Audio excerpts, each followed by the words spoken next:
to their best start in school history. Head coach Earthwood Moreland doesn't want the flow of success to stop by any means necessary.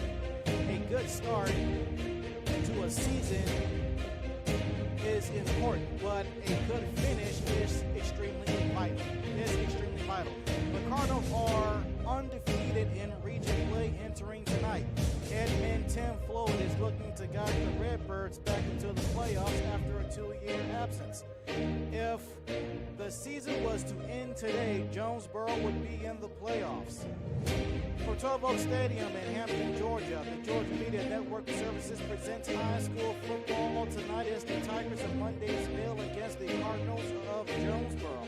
Tonight's temperature is 82 degrees, feeling like 83, with the forecast being partly cloudy. And with that, we say good evening, ladies and gentlemen, alongside director and producer Dennis Thomas. I'm Anton Arp. However and wherever you are joining us, we thank you for doing so. And of all the games we have done this season, this seems to be one of the more compelling and marquee games pertaining to region play, as both teams are undefeated in region play, atop region 6A, Region 3. And as far as I am concerned, this is the game of the week in the region. Last week in 6A Region 3, it was Woodward Academy all over Alcovey, 42-6. So we fast forward into this week. Both teams are coming off of wins. Really in dominating fashion. Each team scored over 40 points last week and didn't give up any. And that might be a critical challenge for Earthwind Moreland, who has his team off to a 5-0 start. And if I did my homework correctly, that is the best start in Mundyville varsity football history. So picking his brain before the game, asking him what is his assessment of tonight's game of the season so far, heading into week 7. And he says, there's still a lot of work that needs to be done. And with each week, one who gets better than the previous week and just execute without any penalties and do not make any mistakes. So I also asked him, what are the keys for tonight's game going up against a defense that is very rough, a defense that has only allowed 53 points to their opponents, and he simply told them to play their brand of football, of Tiger football, and do not focus on what it is that the Redbirds and Jonesboro Cardinals do pertaining to their side of the football. And speaking of Jonesboro Cardinals, who is head coached by Tim Mundy, again, his team's defense has only allowed 53 points entering tonight's game. I asked him down on the field what has led to the success of the defense. Well, he credited to the defensive line stepping up and have a very solid rotation. And on the offensive side of the ball, their running backs are running the ball, staying in bounds, which means the offense is controlling the time of possession, which means that the defense is not on the field for a very long time, so they can stay refreshed as much as possible. And also like to give credit to their own secondary. So entering week 7 of the regular season, what is Tim Floyd's assessment of his football program, and overall is simply wants consistency. Consistency is going to have to be key, because these Mundyville Tigers are a team that can put points on the board. Jonesboro, they can also put points on the board as well. So as far as I'm concerned, ladies and gentlemen, we have ourselves a clash of the Titans from 12 Oak Stadium in Hampton, Georgia.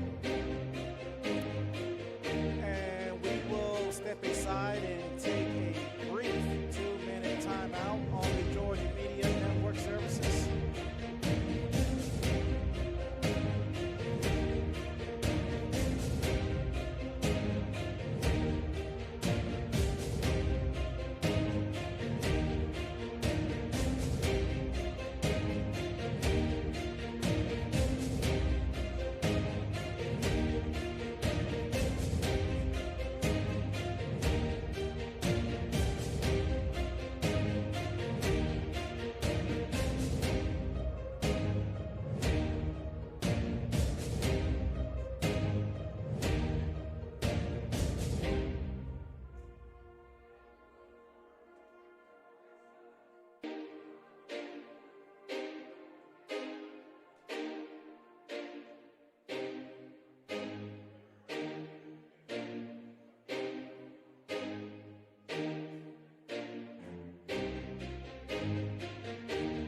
going on, y'all? My name is Odell Cook, and I am the band director of the incomparable Majestic Marching Cars of Jonesboro High School. And you are tuned in to Georgia Media Network Live. Gotcha. Thank you. So, it's Coach Williams from Money Mill High School. We watch the Georgia Media Network Live. Great. My name is Antoine Scott, and I represent Money Mill High School. You watch the Georgia Media Network Live. My name is Alicia Griffin. I'm a parent at Mundy High School. You're watching Georgia Media Network Live.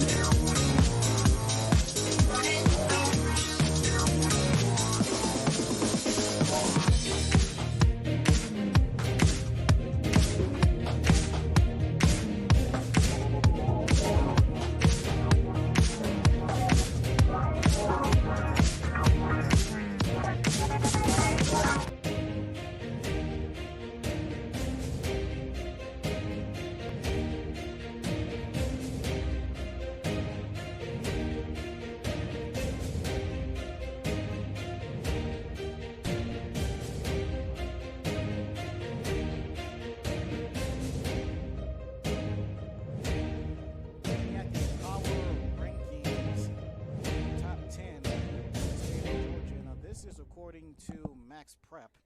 So we're going to start off with number 10 is Gainesville, number 9 is Grayson, number 8 is Douglas County, number 7 is Clayton, number 6 is Parkview, number 5 is Thomas County Central, number 4 is Colquitt County, and number 3 is Mill Creek.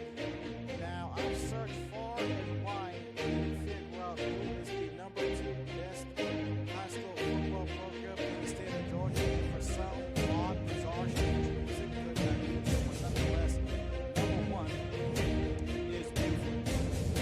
Number 1 in the state, they are 5th in the United States of America. Looking at the state leaders in statistics, we have Philo with 1,926 passing yards. He's out of Prince Avenue Christian in Athens. Jordan Triplett is leading the state in rushing with 12,000 yards exactly out of Frederica Academy. That's located in St. Simons Island.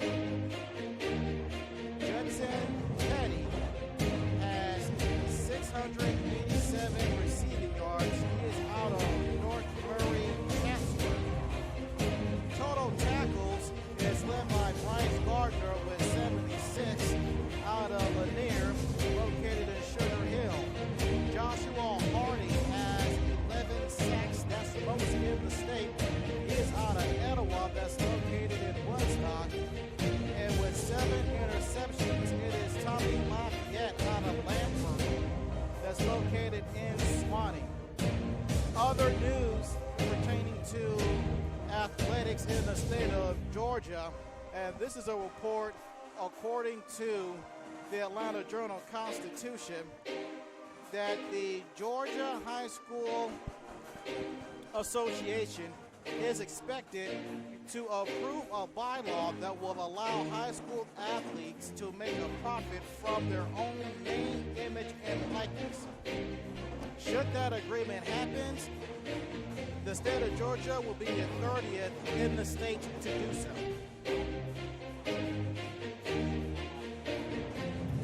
Well, ladies and gentlemen, it is almost time to shake, rattle, and roll from 12 Oak Stadium in Hampton, Georgia. Glad you are with us, however and wherever you are joining us. We thank you for doing so. As the Jonesboro Cardinals, they are set to receive the opening kick here.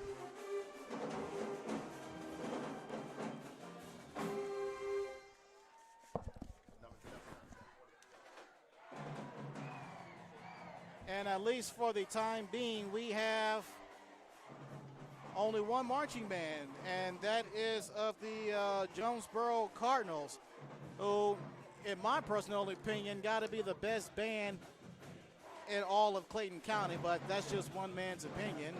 If you disagree with that, let me know about it in the chat at some point. I will catch it.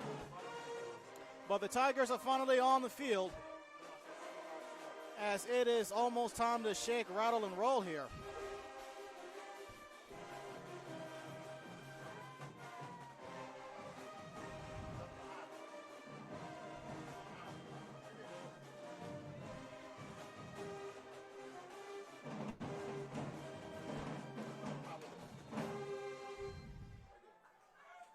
That's a very loud band. There's the set, there's the kick, and we are underway, and that will be a kick that will take a bounce out of bounds, and there goes Laundry on the field just like that, and we are underway. That's bad news for the Tigers, but that's great news for the Cardinals.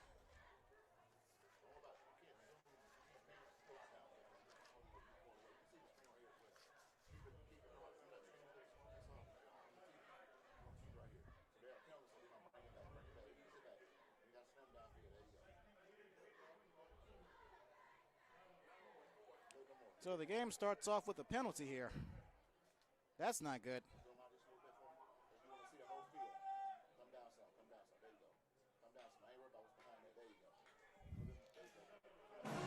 And as a matter of fact, they're going to re-kick again. This time the ball is going to be on the 35-yard line of the Tigers, as the Cardinals are going to be moving from left to right on your screen. Glad you're here with us on a pleasant Friday night as we have reached the back end of the month of September. As we enter in October, that's where mistakes has to be minimized. Received from the 15-yard line and gets to the 30, flagged down, taken down at the 45-yard line from behind. And we have a player down as the kickoff return was by Jeremiah Collier.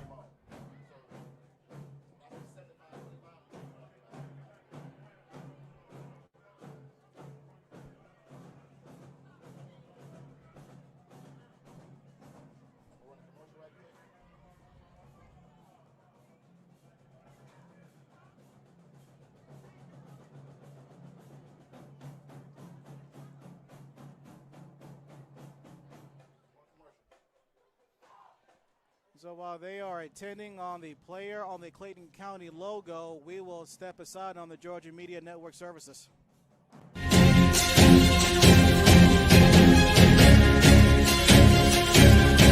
You're watching Georgia Media Network Services live on YouTube.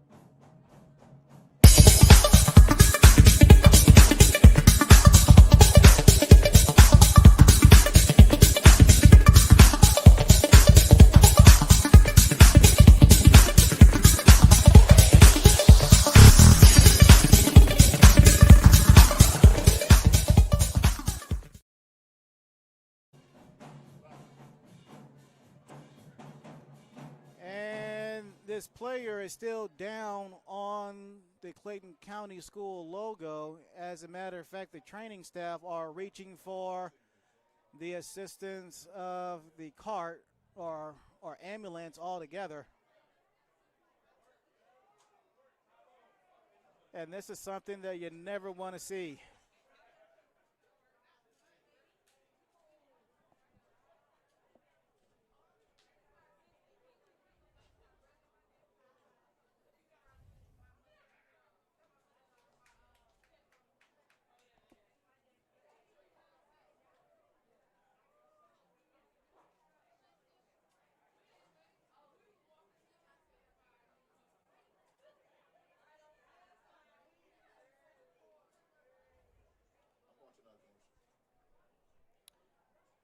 And while this player is still being attended to, we will step aside once more on the Georgia Media Network services.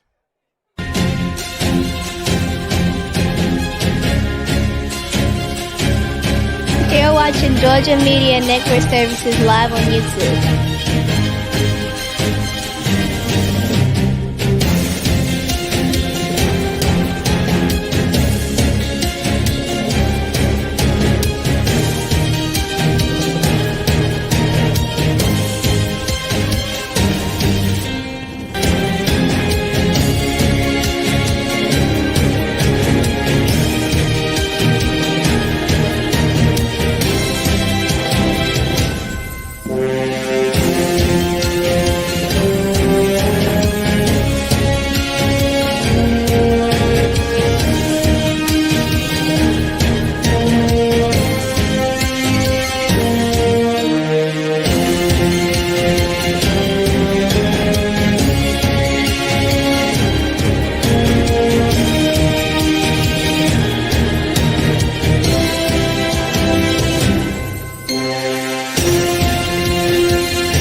So with only 8 seconds into the game, they have brought out the cart.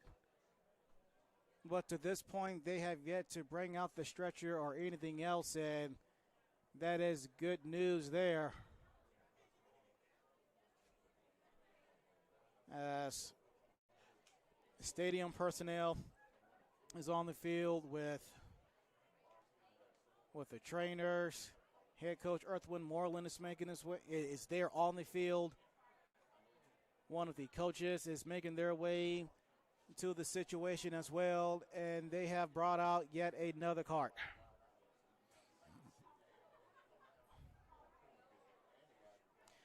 Well, like I said, as long as they don't bring out the stretcher, we are good. You never want to see a stretcher.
And we will step aside yet again on the Georgia Media Network Services.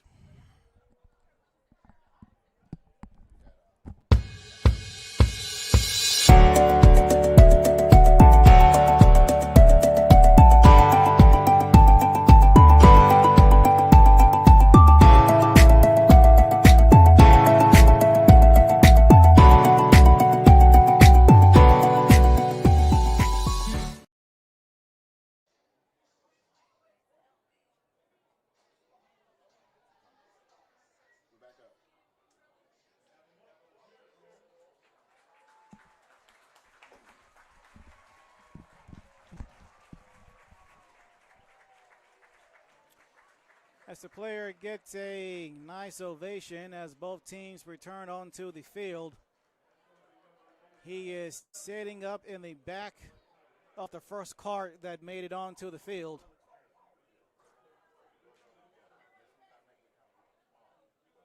And hopefully at worst, this is just a stinger, something that he could sleep off.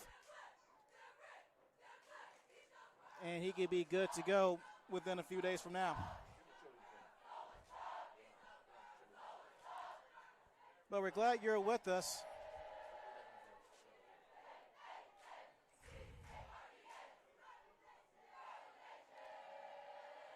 And now the training staff is still making sure that he is firmly secured on the back of the cart.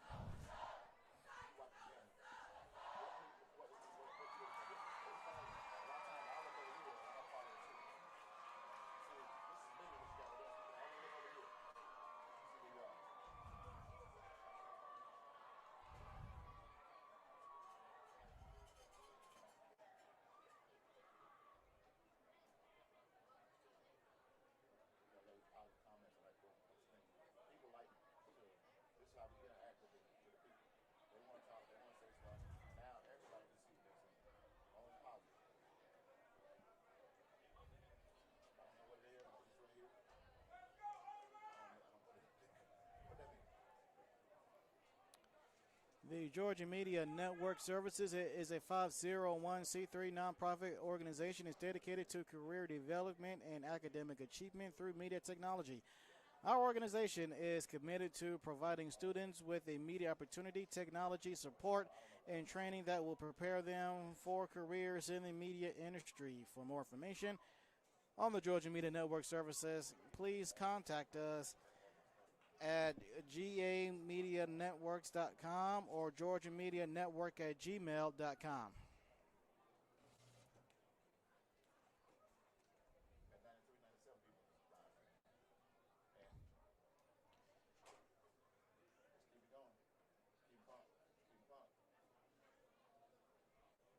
So not sure what the holdup is now. This young man is sitting right side up, and he is fully conscious. Now Coach Moreland has made his way back to the cart where the player is on.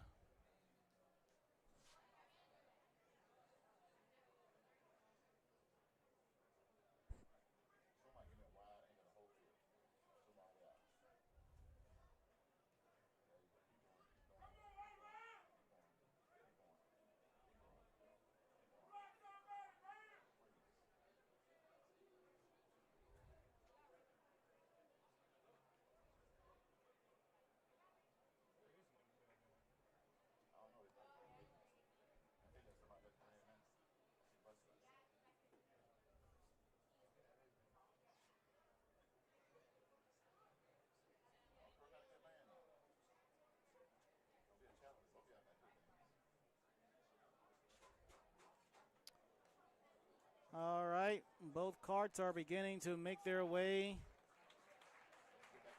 off the field.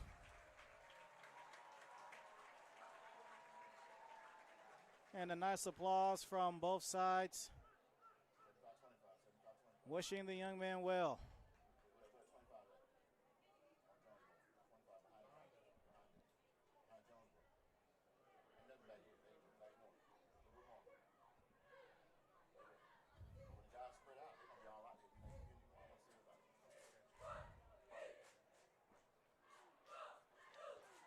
Well, for a while, I've been trying to get a read on the jersey number. If that's 75 from our vantage point, that's Latrell Martin, the sophomore lineman.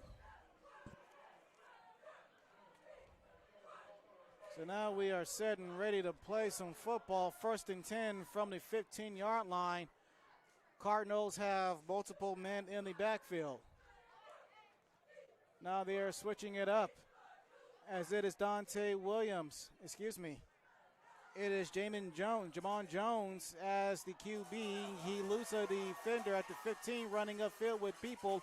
Get the flag down. It came at the end of the play, tackled near the 40-yard line. Jamon Jones is your starting quarterback this evening for the Jonesboro Cardinals. At least through 5 games, he's gone 36 of 68. For 627 yards and 6 touchdowns. He's having a very solid season, as that penalty is going to be on Jonesboro. And that pitch and catch in the flat, essentially, it never happened.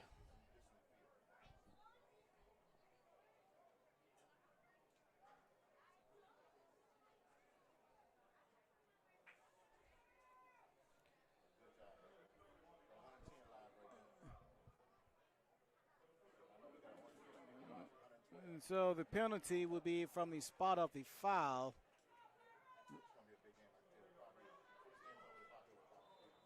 Likely a hold, 15-yard penalties. Now the ball is back at the 24-yard line.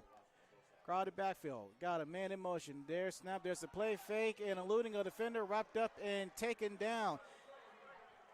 It was Joshua Ofor who was able to get a paw on the ball carrier first.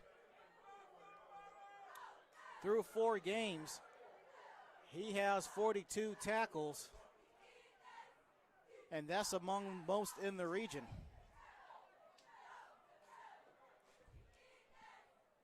That's a gain of 6.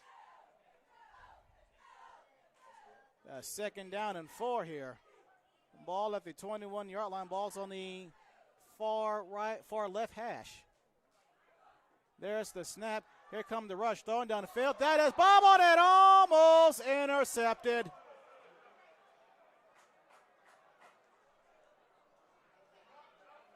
That was Travarius Clemens, and he is kicking himself because he had an interception right there in his paws, and he dropped it.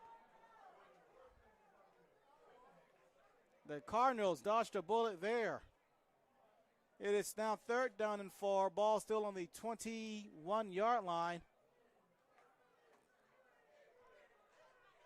Man in motion. There's the snap. Here comes the outside rush, dump pass, and that is incomplete. The intended receiver there was McCoy.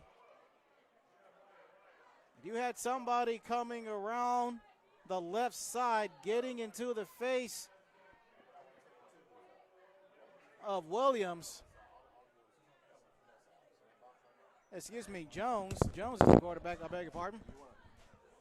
And so now it is a punting situation for the Cardinals. That's a good punt. No fair catch. Way for caught at the 45 and tripped up. That was a good punt return by Demarion Strong.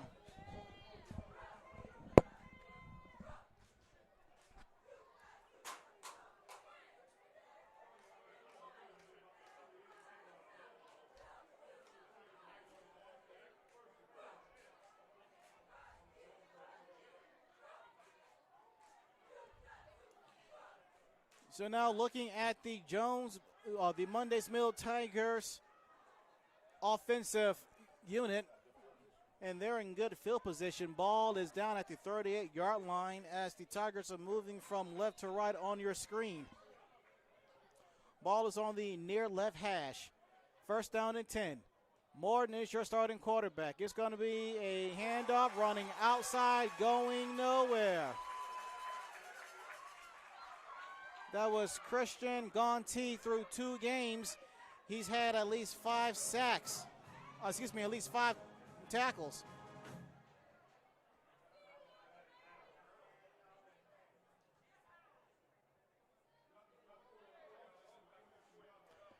I beg your pardon, that was Maddox Geralds. Maddox Geralds, the linebacker, made that tackle of Andrew Griffin. Loss of 4. Play fake on 2nd down, throwing far side. Catch made, not gaining a whole lot of yards there. Looked like that was Trevino Burnett Jr. making that catch to the far right side up the field. So they gained their 4 yards that they lost back there. It's now 3rd down and 10 from the 38. Ball is towards the far right hash. Morton out of the shotgun. 2 wide receivers on each side. The halfback standing on the right side. There comes the snap. Throwing far side. That is incomplete. Looking for Jerry Bolton. Bolton is a senior. And that's a quick 3 up and 3 down. Well, we hear Jonesboro's marching band. We're going to be hearing them all evening, and yet we have yet to see the Monday's Mill Tigers marching band. There's the snap. There's the punt. It's a good punt. And the punt will be spotted inside the 5. Javon Tavius Wyman didn't even bother to try to return the punt. Jalen Carolina, the quarterback / defensive back, down the ball at the 4-yard line.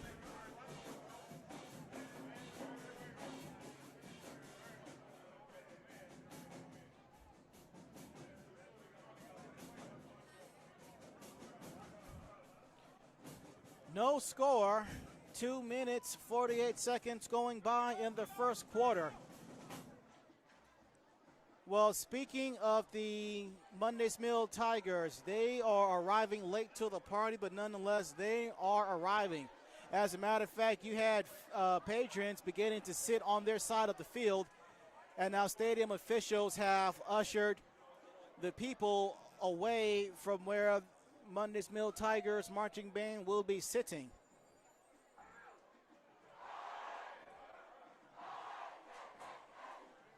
As we have a very late penalty on the field, looked like that was charged to Jonesboro.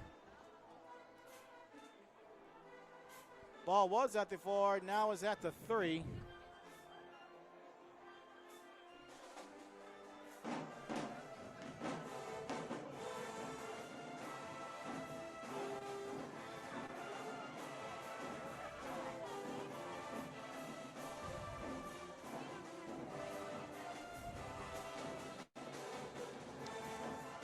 Look like we are set and ready to go. It's going to be a handoff on 1st and 10, getting to the 10, tumbling his way to the 15-yard line.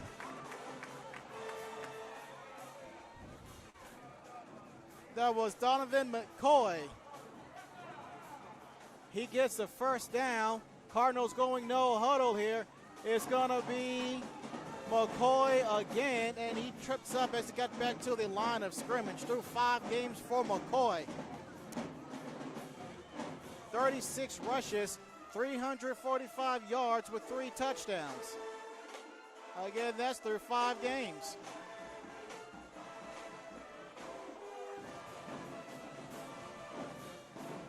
Ball is at the 15-yard line, 2nd down and 10.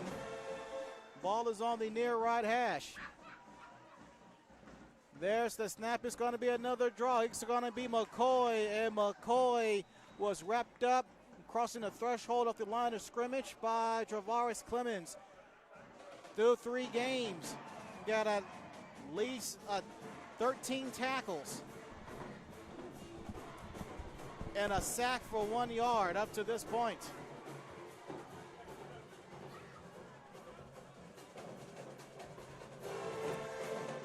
After a gain of 3, it's 3rd down and 7. Ball on the 18. There's the snap. Looking back. Here comes the rush. Backpedaling inside the 5.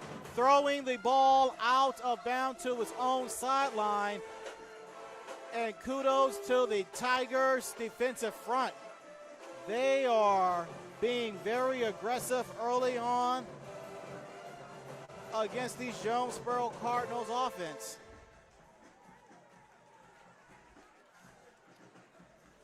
And now it's going to be another punting situation for the Cardinals. There's the snap, there's the punt, there's the whistles. The play is dead. Offsides on Monday's Mill. That's their 2nd penalty of the game thus far. So what was 4th and 5 is now going to be 4th and 2.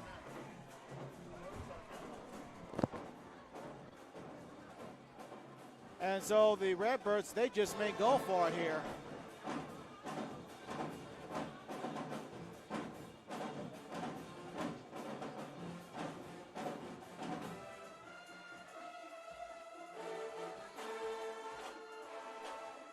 And they're still going to punt it. There's a very shaky snap, and the punter can't get the kickoff. Down goes the punter.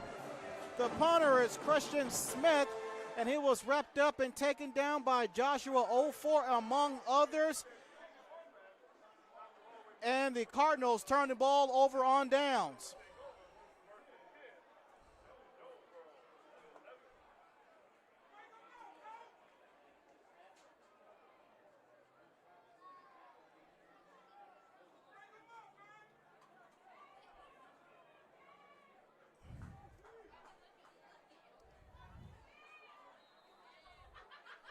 Now that's good field position for the Tigers. Ball is at the 11-yard line. It's going to be a snap. Handoff running up the middle. Got a flag, and that was Strong, who got popped viciously. Let's see what the penalty is all about.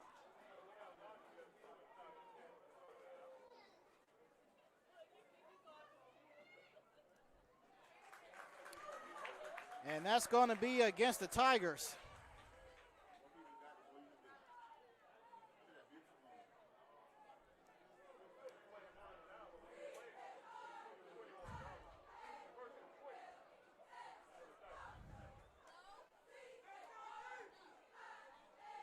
.720.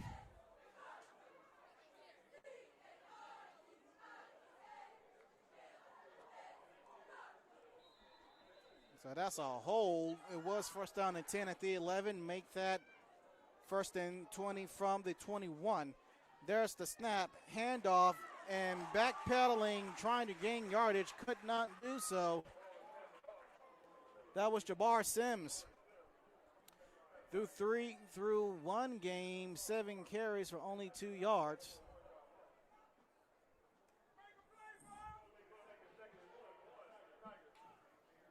Five minutes have gone by here in the opening quarter.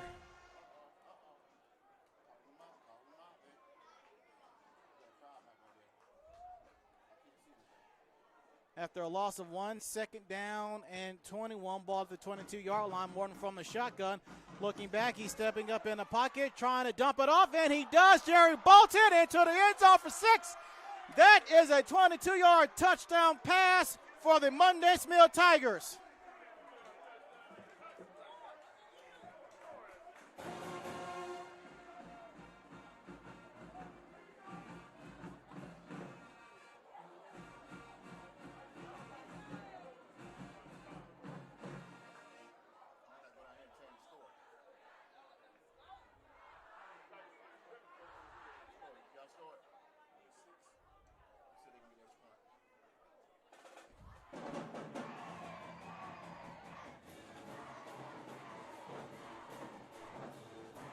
Setting for the extra point, and wow, watch out now. There is no flag on the field as the 2-point conversion failed.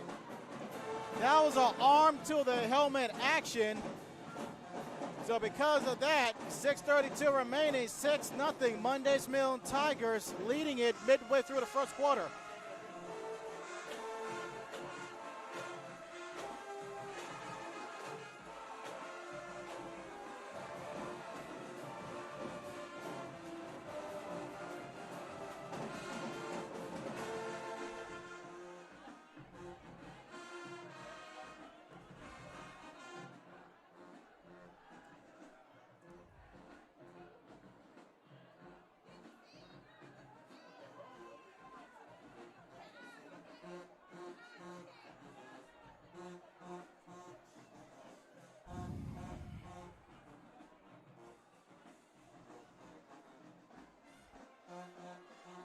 Folks, we're going to have all kinds of a battle on the field, a battle with these bands. Hopefully we get to see some field drill action on the field at the half. Again, both these schools are out of the Jonesboro area. Let us see what the Cardinals can do to answer back. And that is the first points allowed by the Cardinals defense in 8.5 quarters. Short kick received by Camille Cassius. He caught the ball, and then he just hit the deck at the 31-yard line, it looks like. And so now the Cardinals defense,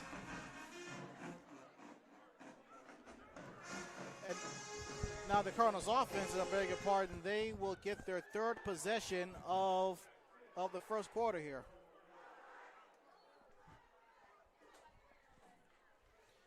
.629 to play.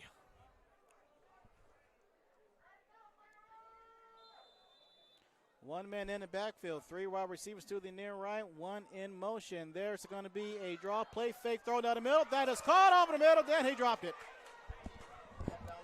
That was a sure first down that was dropped by Montez Redding.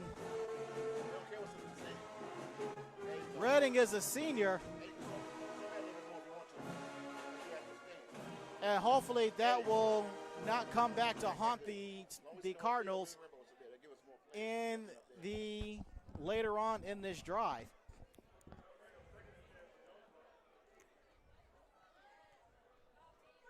Give me a little more 25. Snap in, throw in the flat, caught. Looked like not much of a gain. The tackle was made by Jarnez Johnson. The catch was made by Christian Smith. Smith is a junior. Jarnez is a senior. Jarnez, through 4 games, he's had at least 15 tackles.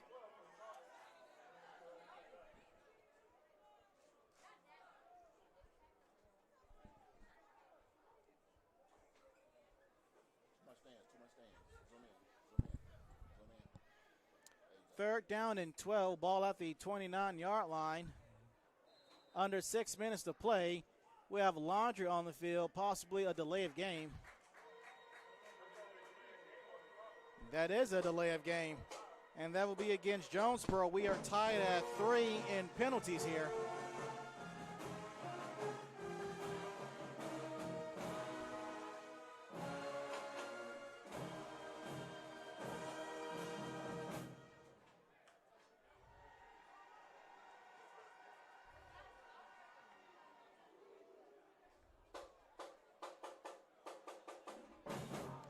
So third down and 17 from the 24-yard line. They have another flag, and the Tigers are pointing at the Cardinals. The Cardinals wide receiving core can't believe it, and that's going to be another 5 yards backwards.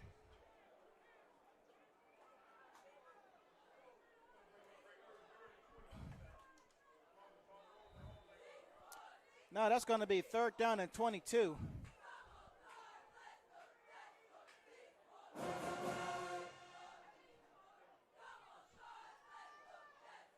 One man in the backfield, 3 wide receivers set to the near side. Here comes the outside rush, stepping up in the pocket and wrapped up in tag team, taken down.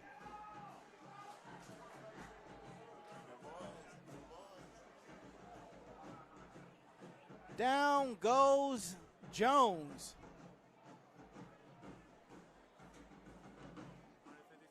Cedric Johnson was one of the players on the sack there. There's the snap. Here comes the punt. Does get the punt off in time. Ball is down right at the 40-yard line by Montez Redding.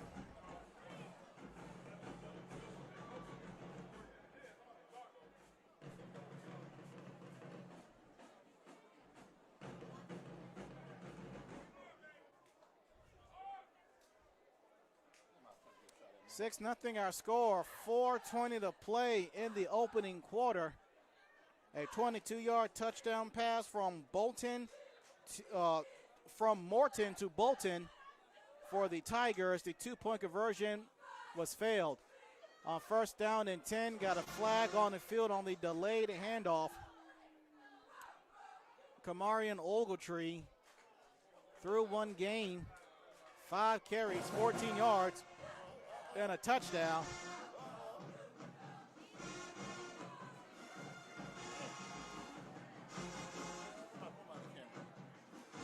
See what the penalties for. It's going to be a false start on the Tigers.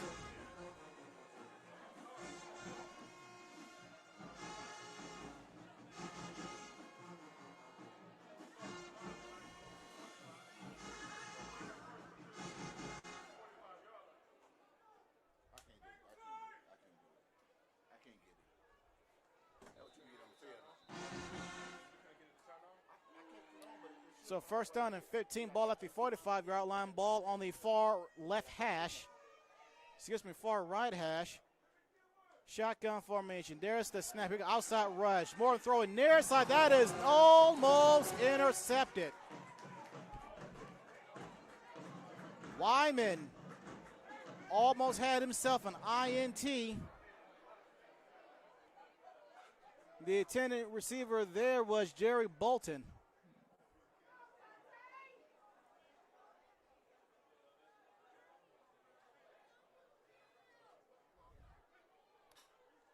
Under 4 minutes to play now.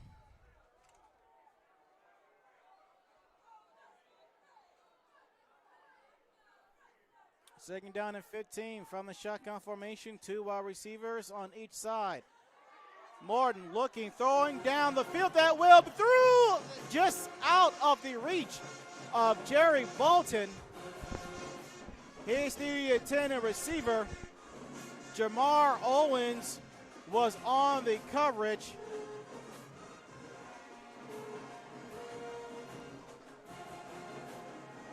Morton and Bolton, those two have been playing pitch and catch seemingly throughout the season, like Montana and Rice back in the day.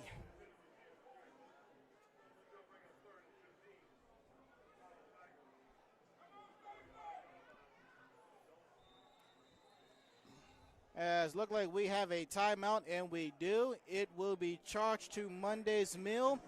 That is their first team timeout.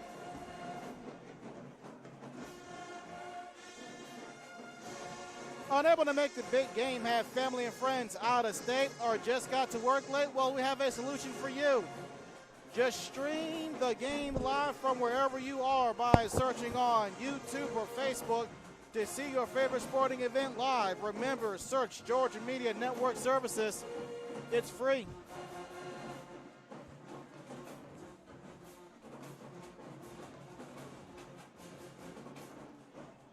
Alongside Dennis Thomas, our director and producer, I am Anthony Harp. However and wherever you are joining us, we thank you for doing so on this Friday evening. And what is pretty much the game of the week is 6A Region 3, as both teams are coming into tonight's game undefeated in region play.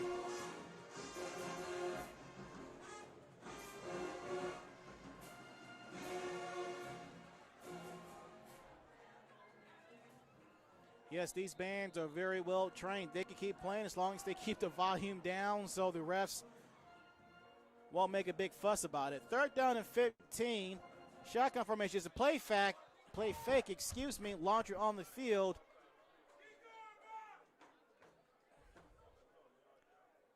And penalties have been present in the first half, in the first quarter thus far.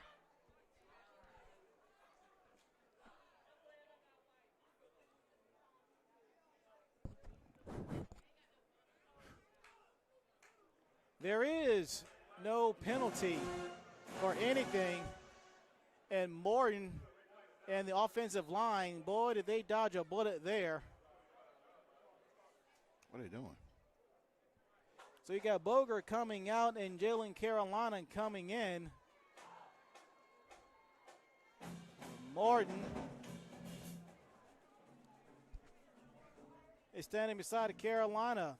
4 wide receivers set, 3 to the near left. Here comes the snap. Here comes the rush. Throwing the ball far side. That will be incomplete. There goes the flag. Matthew Strickland was the intended receiver.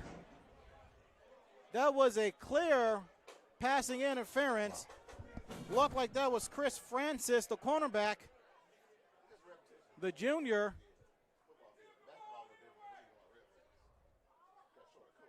Who was guilty of the penalty.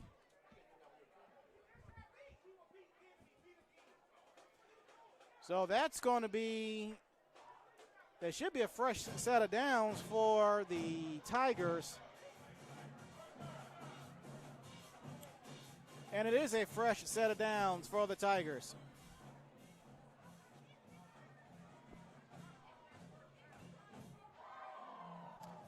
First and 10 from the 30-yard line. Shotgun formation, 3 wide receivers to the near left. Here comes the snap. Throwing the ball far sideline. That will be caught by Strickland. That is a 30-yard touchdown pass.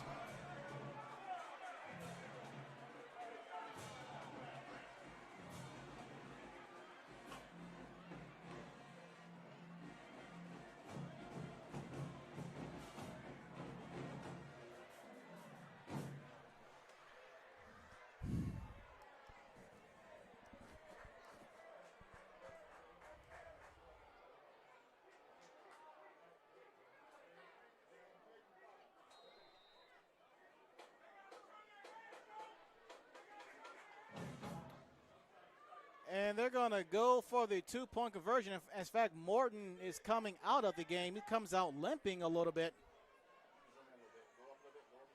And they're going to go for the PAT here. The snap, the hold, the kick is up. The kick is no good. The PAT was good. The kicker was on his back, but no penalty there. 3:35 remaining. PAT is no good, but the Tigers of Monday's Mill are leading the Jonesboro Cardinals 12-0.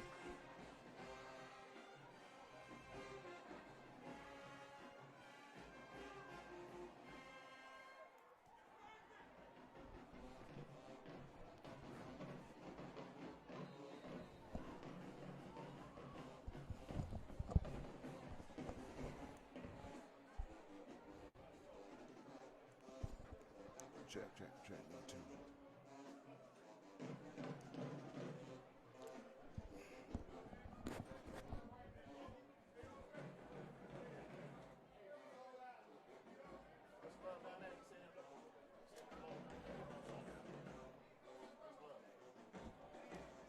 This has not been a pleasant first quarter for the Cardinals.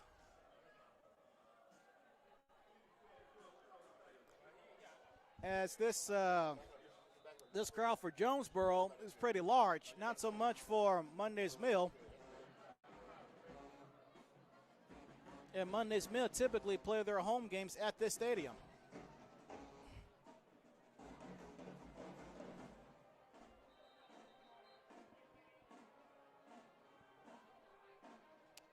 And the ball will be kicked on the far right hash. There's the kick. Good kick. Received at the 25. Gets to the 30. Using his blocker, trying to turn in corner, and eventually ushered out of bounds. That's Montez Redding there on the kick return. Gang of about 15 to 20. 3:29 to play. First quarter here. Looking at the Jonesboro Cardinals, they are 4-1 overall, 0-2 in region play, representing what is known as Jonesboro. In their last game, they shut out Rockdale County 44 to absolutely nothing.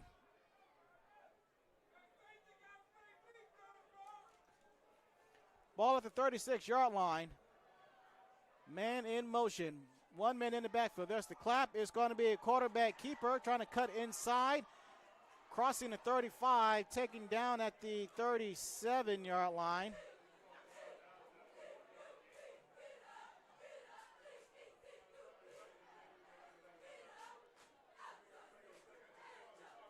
That was Wyman.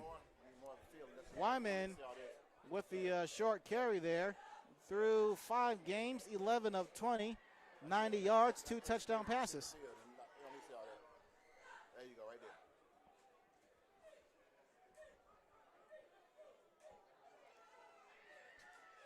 there. And Wyman will stay in the game. One note roster-wise for Jonesboro, Lucius Murray, the sophomore running back, he is out.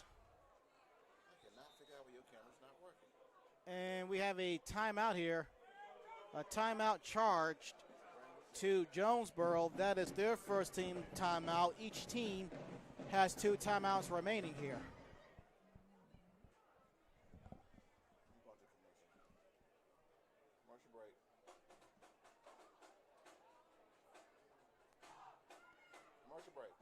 and we'll be back.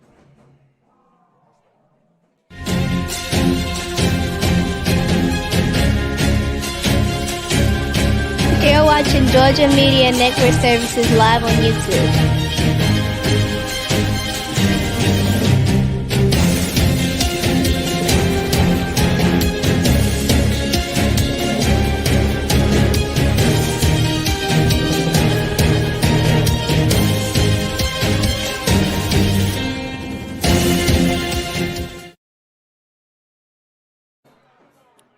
First down and 10, ball at the 26-yard line, ball on the near right hash. Man in motion is going to be a jet sweep trying to turn the corner.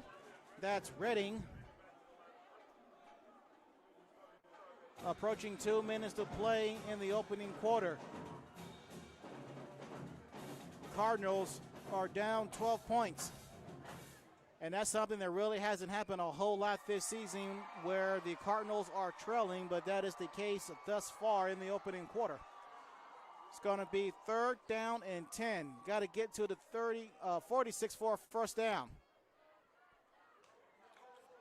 There's the snap, rolling out near side, being rushed, throwing downfield. That is caught at the 40, inside the 35, wrapped up and taken down.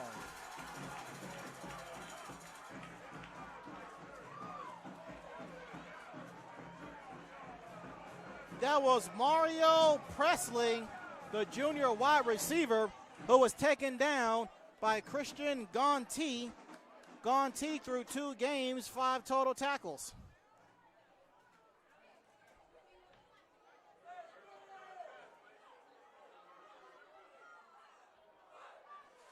That was a gain of at least 40 yards for a first down. It's going to be another carry, trying to turn the corner, cannot do so.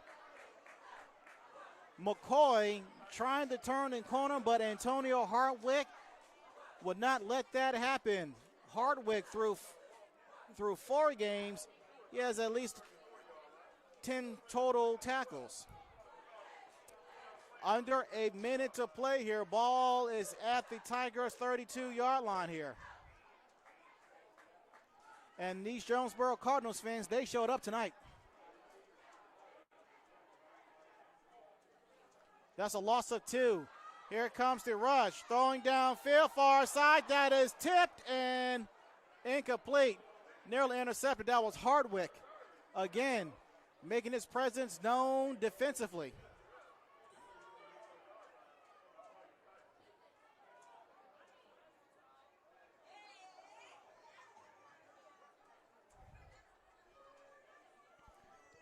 The clock stops at 37 seconds, excuse me. Third down and 12. Ball is on the far left hash. 3 wide receivers to the near right, 1 to the far left. The halfback standing on the right side of the quarterback, Wyman. He's rolling out near side right. Throwing down the field to the end zone. That will be. Either way, that's incomplete. It looked like Jarnez Johnson, he had more of his paws on the ball than the intended receiver, Jamar Owens. 4th and 12 coming up, 29 seconds to play.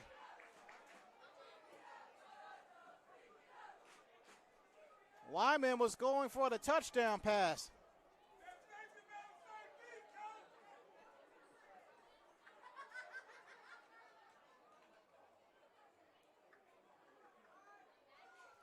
There's the snap for the punt. Gets the punt off in time, and it will take a little bit of a Tigers bounce. Ball will be down at the 21-yard line, 19 seconds to play.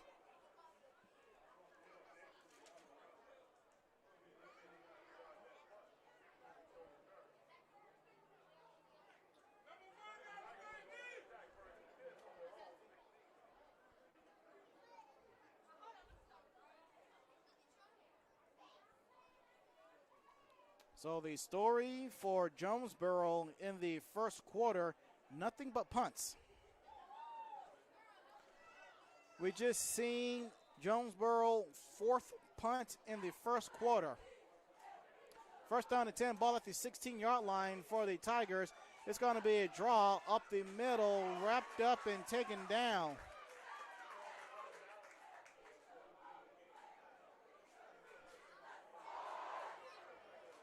Now, Jamaria Collier took down Andrew Griffin. Griffin, through one game, he had at least 4 carries for 9 yards.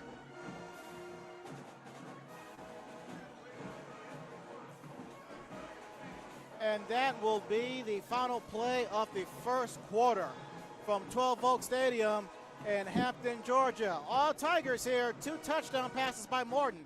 Is 12-0. Tigers leading the Cardinals on the Georgia Media Network Services.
And we're back. 2nd down and 9. Play fake. Morton hit as he threw the ball up in the air for grabs, and that is almost intercepted.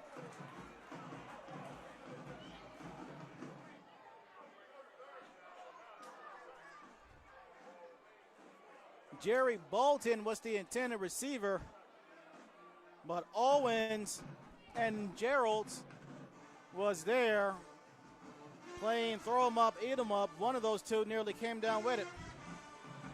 We're glad you're with us. He's Dennis Thomas. I'm Anthony Harp. However and wherever you are joining us, we thank you for doing so.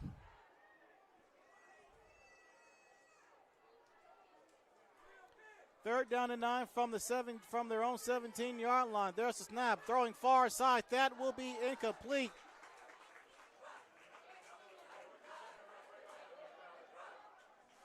That was through the hands of Matthew Strickland, which through 3 games, 8 catches, 118 yards.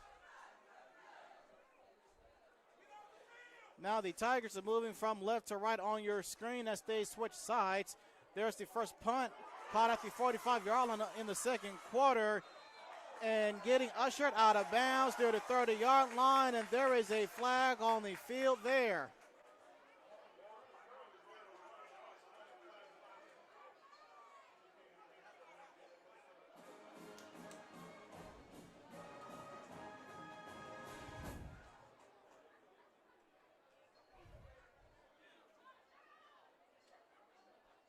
That penalty is clearly going to be in favor of the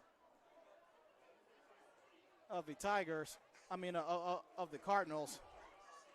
Personal foul there.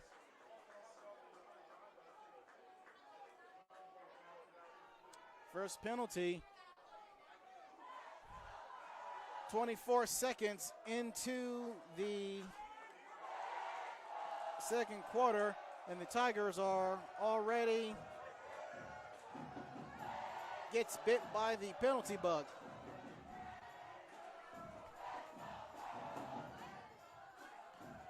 Now the ball is at the 15-yard line after the penalty. Wyman will start this drive, start out the second quarter. As the QB is going to be a draw, trying to turn the corner, could not do so. That was Tyler White taking down Donovan McCoy. White, through 4 games, has himself 32 tackles. That's a loss of 2.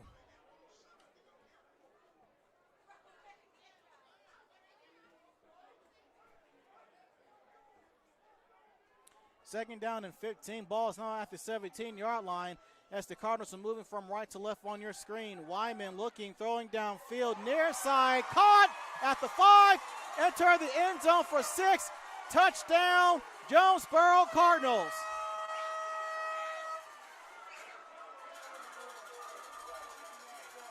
Montez Redding caught a 17-yard pass from Wyman.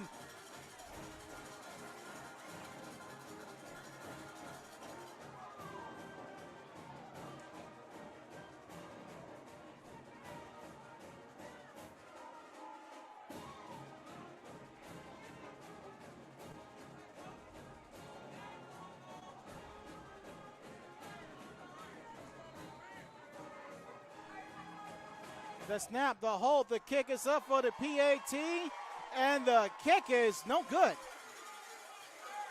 Wow. From my vantage point, it looked like that was going to be in. 12-6 is our score. 10:50 to play in the second quarter.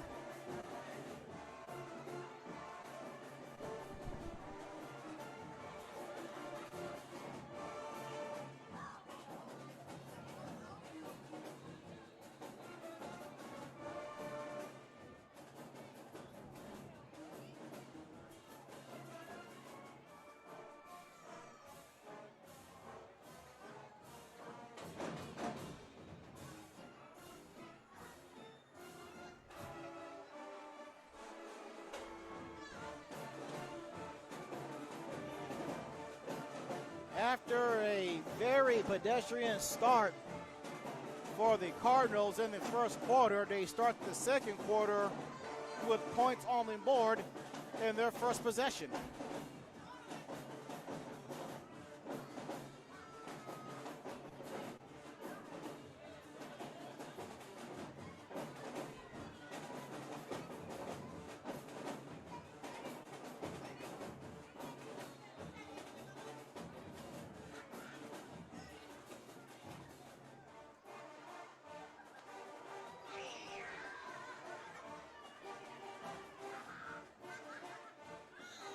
There's the kick. Take a bounce at the 33. Bobbled and retrieved. That looked like that's Hardwick, and he gets up and ended. He did not go far. A minute, 15 seconds gone by in the second quarter. It's a one-possession game.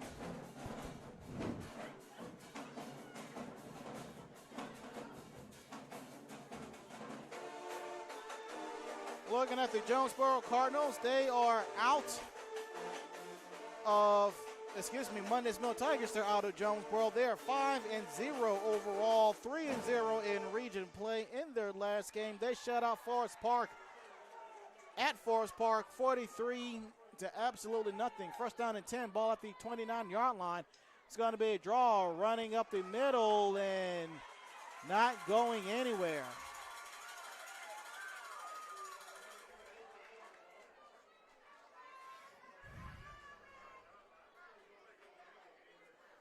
That was Jeremiah Tickett, the junior defensive tackle.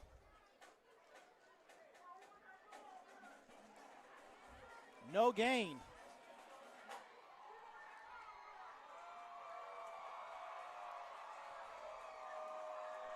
Second down and 10. And we have Laundry on the field, and that's against Jonesboro, and they know it.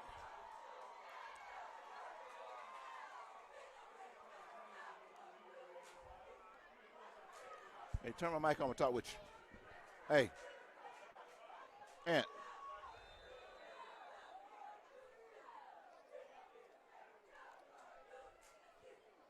It's going to be second down and 5. Ball at the 34-yard line. 1 man in the backfield. 2 wide receivers on each side. There's the clap. There's the snap. There's the draw. Final lane, turning the corner. And as he almost was done making that 350, he got popped immediately. Looked like that was Jabbar Sims on that carry. gained a yard.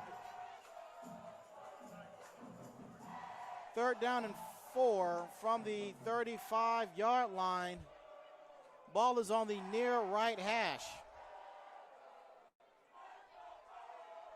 There's the snap. It's going to be a draw, turning the corner near side right, and that's not going to happen.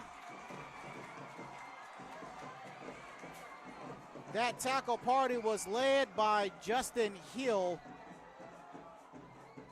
the senior defensive end. Now it's going to be a punting situation for the Tigers.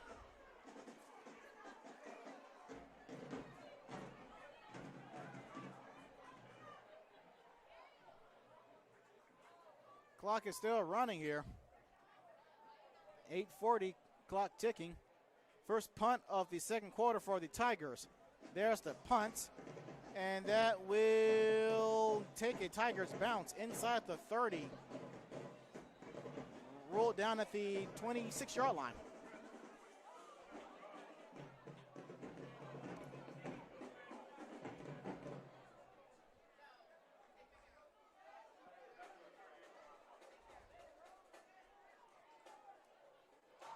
.26. In case you're just joining us, 2 touchdown passes from Donovan Morton to Bolton and Strickland for Monday's meal, making it 12-0. Extra points and PATs were no good in the first quarter. Second quarter, hot start by the Cardinals. Wyman, touchdown pass to Redding. PAT no good.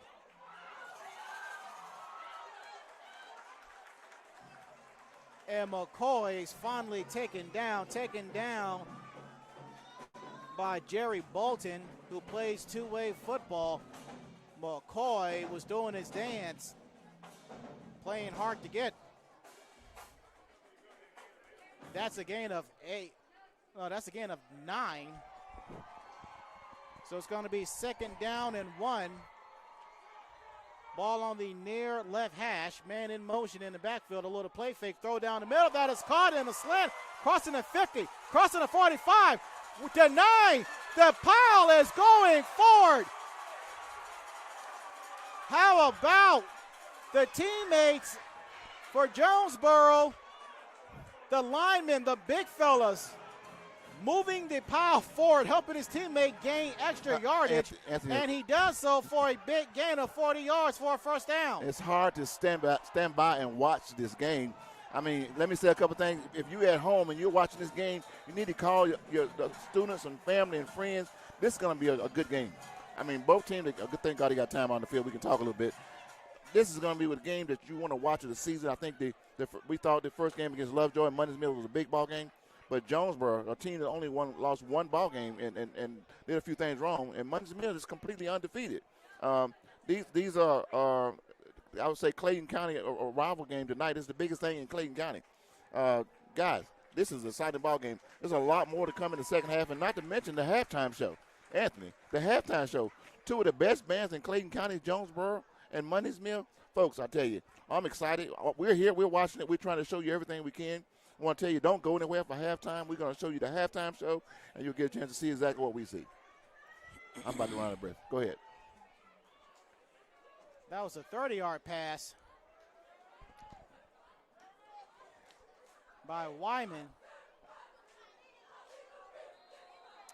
As Jonesboro's doing a little bit platooning at the quarterback position for now is Wyman. It's going to be a little play fake. It's going to be Wyman trying to turn in corner, trying to elude a wall of Tigers. Cannot do so. He gains positive yardage, though. 5 minutes have gone by in the second quarter here. The way Jonesboro is going, like they're going to get this thing in the end zone again for halftime. Both powerful teams, I'm telling you. The only thing I can say is pick up your cell phone, call your classmate, your staff member, your friends, your family, and let them know this is a game tonight. We don't know if the Birds are going to be bigger than the Tigers are, so we'll find out. 2nd down and 4. It's going to be a jet sweep near side. Blockers in front, crossing the 30. That was Christian Smith, the running back slash wide receiver slash cornerback who's in his junior year.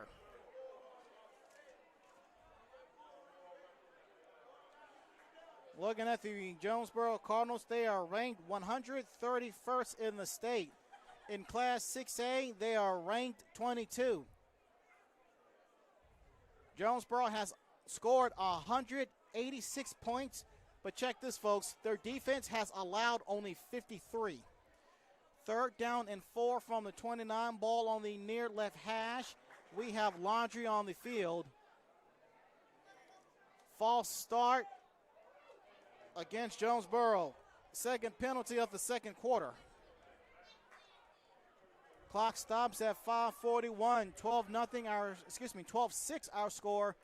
Monday's Mill leading it, but these Redbirds are on the move here. I want to put a request out there. Anyone that's a member, alumni of Jonesboro or Monday's Mill High School is watching this game right now. Go to the chat and shout them out. Let us know who you are, what year, your football number, basketball number, band, or whatever. We're going to throw you up on the screen. We need all the fans, all the former players of Jonesboro or Monday's Mill High School to shout us out. On 3rd down and 9, Wyman throwing the ball down the field. That is incomplete. Knockdown of photographer near the sideline. He pops up like a Pop-Tart. He's okay.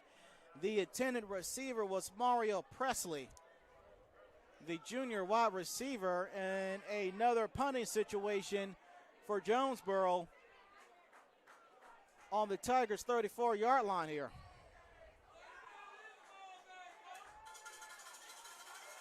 There's the snap.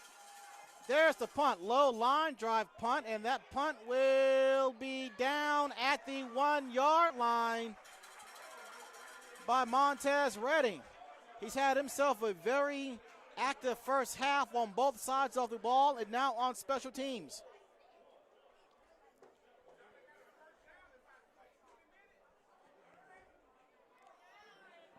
Fantastic ball. I haven't seen, I guess, how would you rate this game of all the games we've seen all year?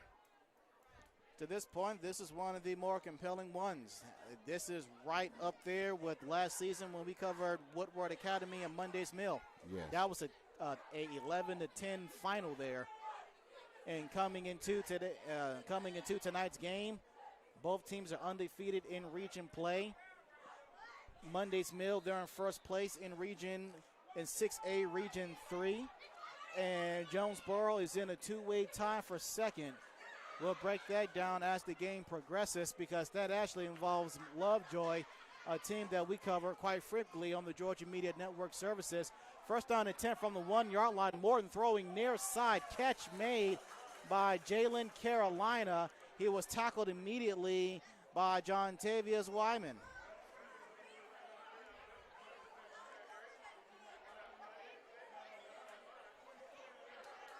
Seven minutes gone by. Coming up at the half, we will recap the first half, give you score updates pertaining to Region 6A, Region 3, and both bands have left the bleachers. So look like we're going to have ourselves a battle of the bands on the field, folks. 2nd down and 8 after a gain of 2. It's going to be a draw running up the middle, crossing the 5-yard line. Oh, the Tigers needed that one. I mean, they had to get out of their own end zone. I mean, they were lining up in the end zone with time running out. They're going to have to get this thing out and get a first down. That was Jordan Bogar, who's listed as a wide receiver as a freshman. He ran right up the middle. 3rd down and 3, ball at the 8-yard line. Tigers have wiggle room, and now it looks like the Cardinals will give the Tigers even more wiggle room as Jeremiah Tickett, who had a sack earlier in the first quarter, caught with his hand in the cookie jar for a encroachment. That's an extra 5 yards.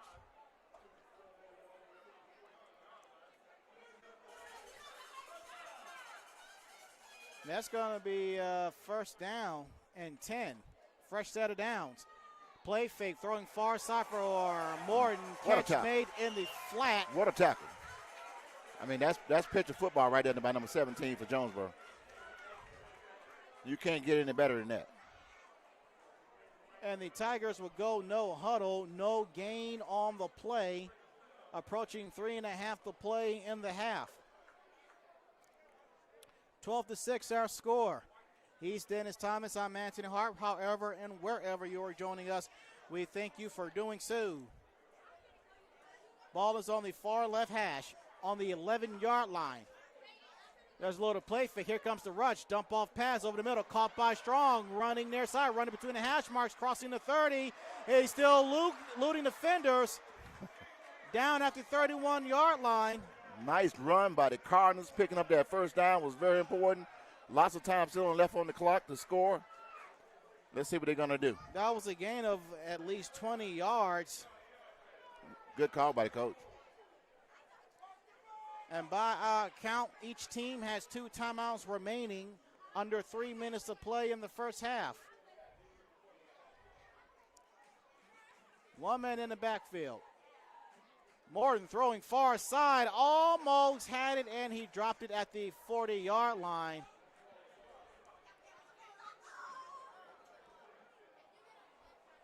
Looked like that was Antonio Hardwick. No, I beg your pardon.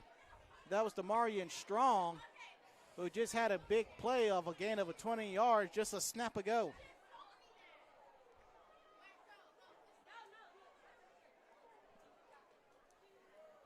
.234 remaining in the half. At the 31-yard line for the Tigers. Morton has 1 man in motion, 3 to the near right. Morton throwing near right. Catch made by Strong, but tackled immediately by Wyman. That's a good stop by Wyman. Keeping Strong from picking up any extra yards on that play. It's now 3rd and 5. The clock continuing to run. Ball at the 36-yard line. Ball is on the near right hash. Approaching 2 minutes to play in the half. 1 man in the backfield. 3 wide receivers to the near right. There's the snap. Morton looking down the field. That will be incomplete. No flag on the play for that, and rightfully so. Jerry Bolton was the intended receiver.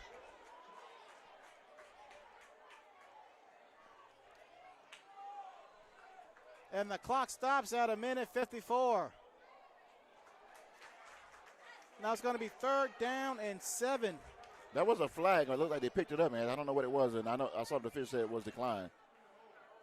I'm glad it was. It really, both players had themselves in position to go for it.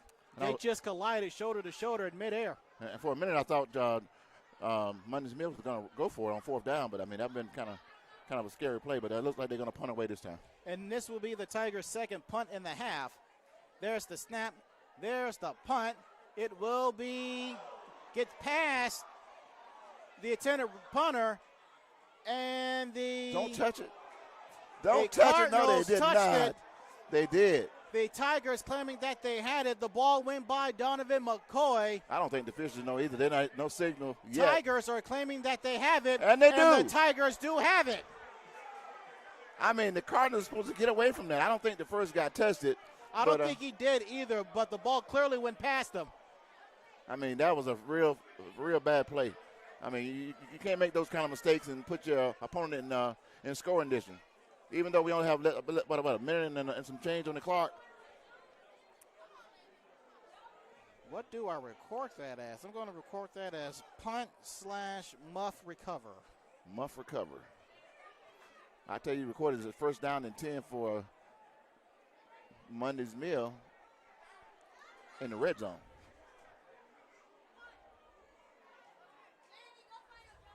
Well, it's not the NFL. We can't look at the camera, so we have it on camera, but I guess they'll take a look at it tomorrow. Well, you guys saw it at home live.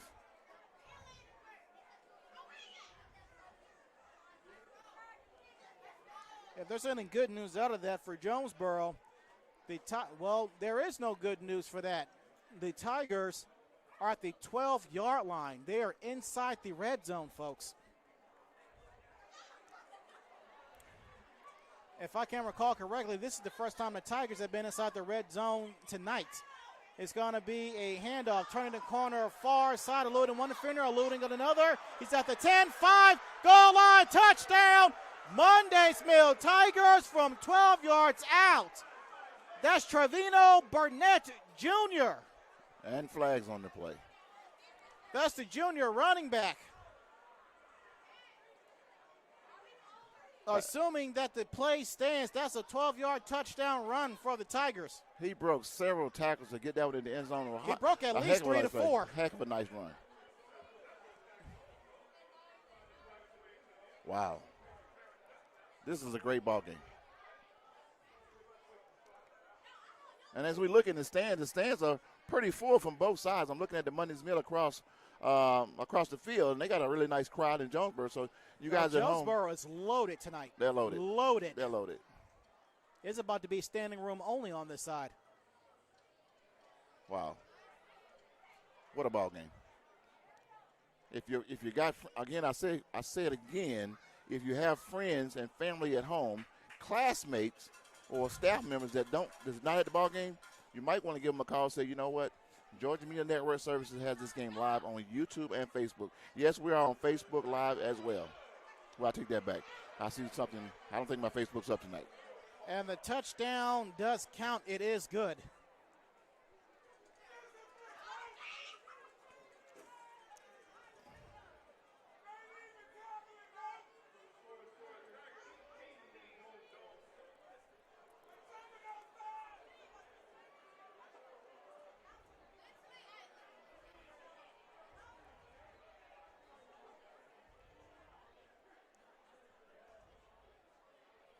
Looks like the bands are getting ready for the halftime show. What do you call it, Ant? When the bands perform? The Battle of the Bands. Okay, I'm old school. And the Tigers are going to go for a 2-point conversion here. Bolden runs off the field, and we have flag in the backfield. Too many men on the field for the Tigers.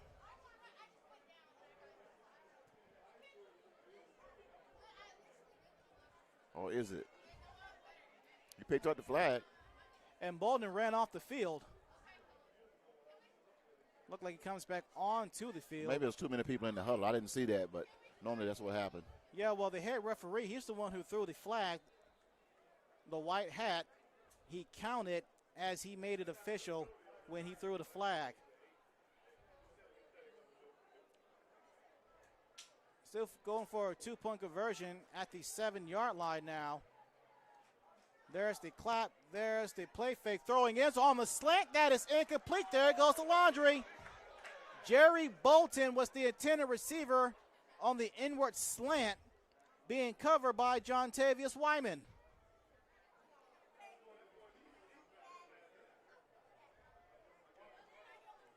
So it looks like they're going to go for 2 again. Where will they spot the ball, at the 2 or at the 1?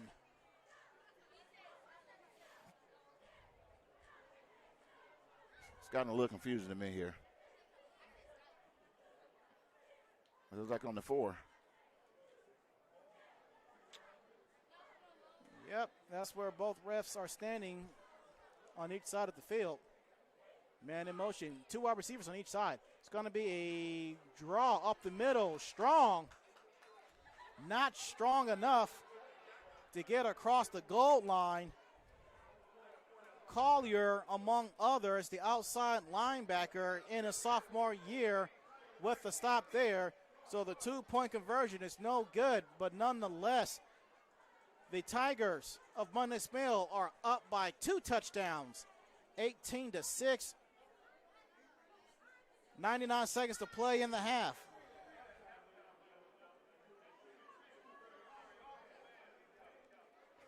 Coming up is the halftime show, a battle of the bands between two of the loudest bands. I'm not going to say the best, but 2 of the loudest bands recognized in Clayton County, the Mundy's Mill High School Marching Band as well as the Jonesboro High School Marching Band. So stay with us. I'm going to explain to you a little bit more about Georgia Media Network Services, and we'll have the halftime show coming up for you right after this.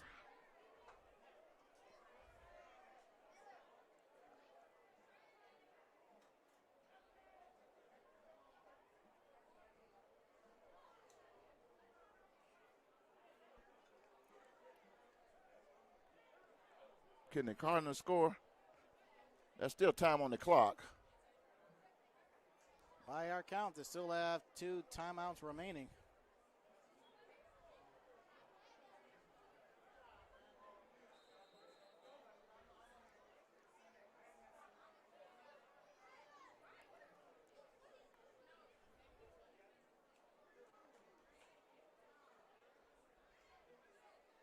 And the Tigers are moving backwards while the Cardinals are moving forward.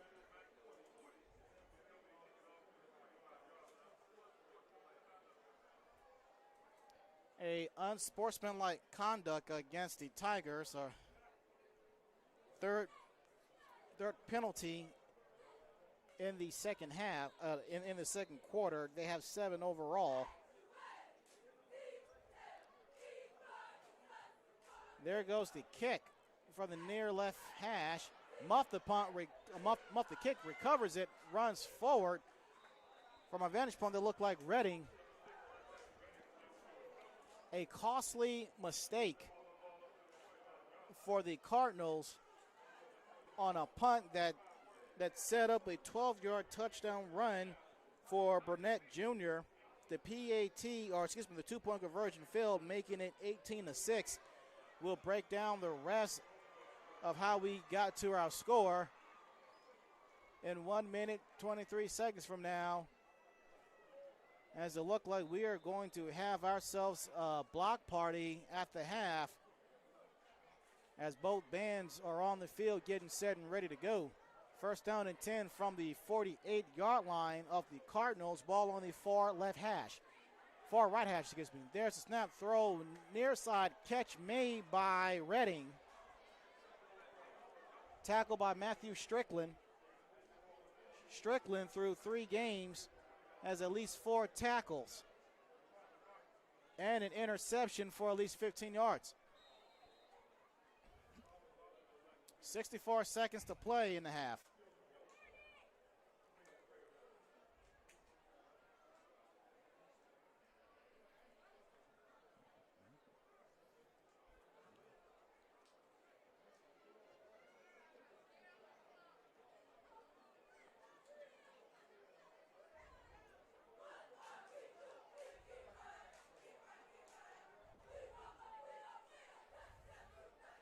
Ball's at the 49-yard line, and the clock play will roll when the snap happened. Wyman throws near side. He got hit as he threw it. Catch was made. Looked like by Francis. Again, a positive yardage there. Clock stops at 54 seconds.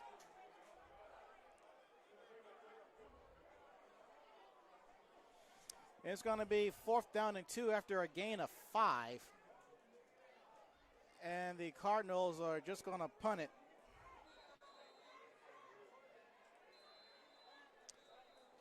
And now we have ourselves a timeout here. That will be charged to the Tigers. By our count, they have 1 remaining. Looks like the Tigers feel like within 54 seconds they can move this thing down for a touchdown, if not even a field goal. Let's see what's going to happen here. But anyway, coming up at halftime, we got the halftime show, the Battle of the Bands. Anthony's going to update you on the first half of the ball game, and I'm going to take probably a couple of minutes and explain to you a little bit about Georgia Media Network Services and where you come in at.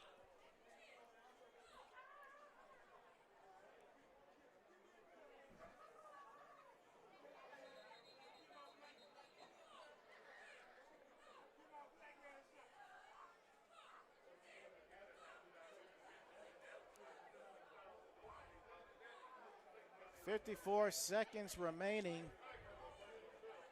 Cardinals are facing a 4th and 2 at midfield at the 45-yard line.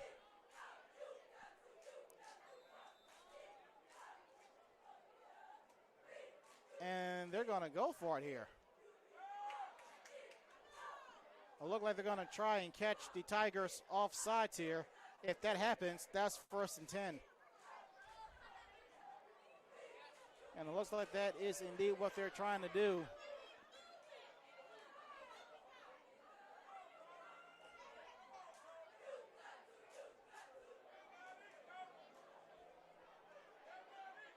.12 seconds left on the play clock.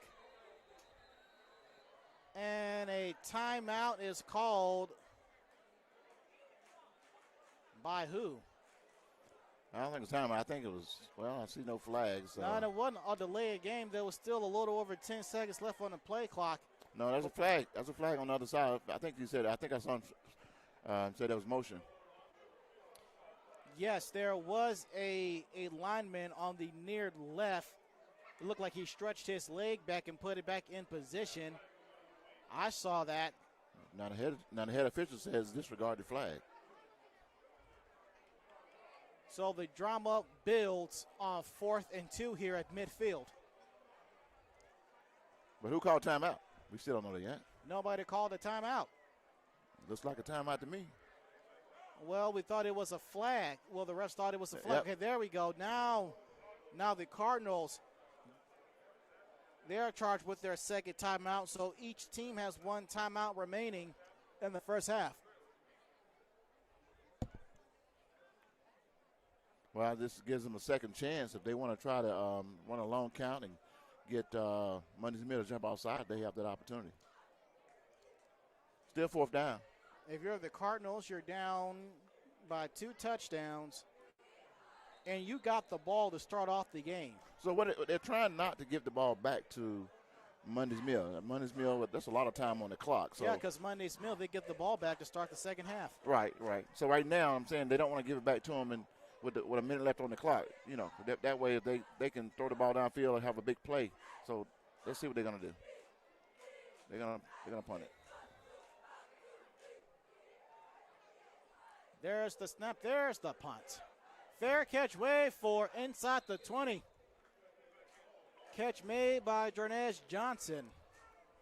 46 seconds, still a lot of time on the clock for the Tigers. We've seen them with less time on the clock and be able to move the ball down the field and put it in and score.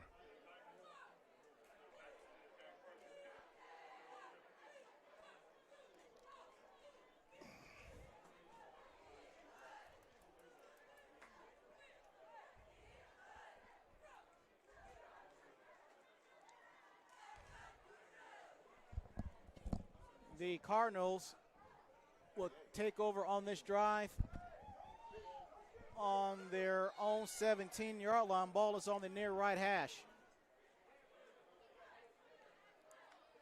There's the snap. Morton looking far side, throwing far side. Catch made far side. That was Strong with the catch.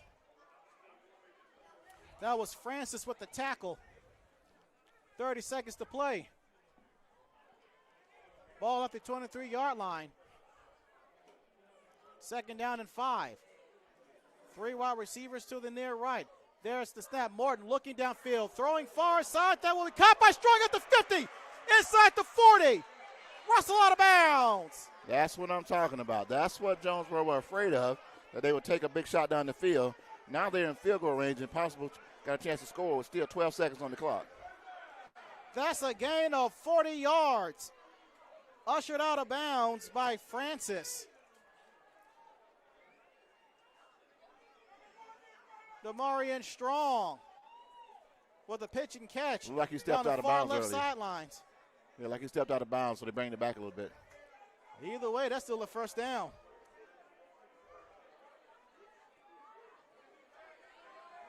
Clock stops at 12 seconds. Again, the Tigers, they have one timeout remaining. There's the snap. Morton looking, throwing far side, left flag down, incomplete. Strong was the intended receiver, and Francis was on the coverage again. And he disagrees with that call.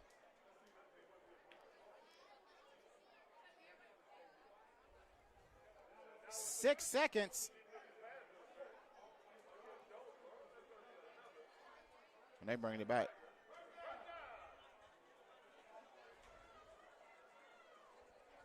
It really doesn't matter at this point. I mean, you get a first down, but you only got 6 seconds on the clock. That's enough time for one play. So my suggestion, I would probably kick a field goal or just go to the end zone with it. And it looks like. Yeah, it looked like they may try and go for it, or unless it'll be a draw up the middle. I predict draw up the middle. Nope, they're going to go for it. Martin looking far side left, looking for Strong again. Tried to catch the ball in midair, couldn't do so. 2 seconds left on the clock. This is probably the best defensive game that Mundy's Mill seen all year against the Cardinals. Yes, coming into tonight's game, the Cardinals, they have allowed 0 points in the last 8 quarters. That's 2 games entering tonight's game. Wow. I think we're going to see probably a little bit different in the second half. I think the Cardinals I believe the Cardinals going to move the ball down the field a little bit more in the second half. 2 seconds left. Ball at the 22-yard line. Morton throwing end zone. That is incomplete. No flag on the play. Looking for Matthew Strickland. And that is how the first half would come to a close from 12 Oak Stadium in Hampton, Georgia. It has been all Mundy's Mill Tigers. 18-6 our score over the hometown team, Jonesboro Cardinals. Again, coming up at the half, recapping the first half, giving you a score updates Quickly. pertaining to 6A Region 3, and of course the Battle of the Bands. We will step aside on the Georgia Media Network services.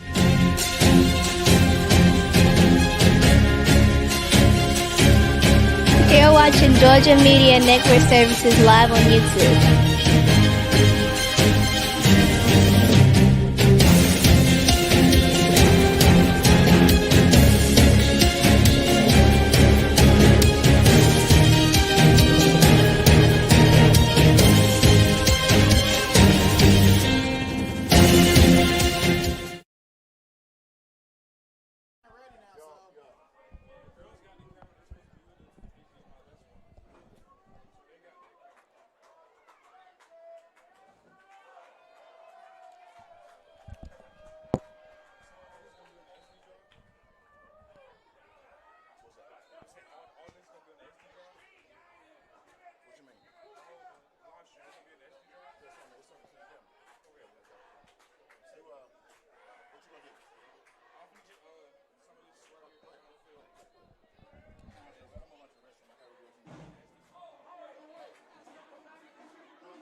It is halftime at 12 Oak Stadium in Hampton, Georgia. As you're looking at the Mundy's Mill Tigers marching band, their football team is leading the contest 18-6. And here is how we got to that score. Mid-first quarter, it was a 22-yard touchdown pass from Morton to Bolton. The two-point conversion failed, making it 6-0 at the 6:32 mark. At the 3:35 mark, it was a 30-yard touchdown pass from Morton, this time to Strickland. The PAT was no good, making it 12-0. We go to the second quarter, and that is where the Cardinals get themselves on the board. It is a 17-yard touchdown pass from Wyman to Redding, making it 12-6 after the failed PAT.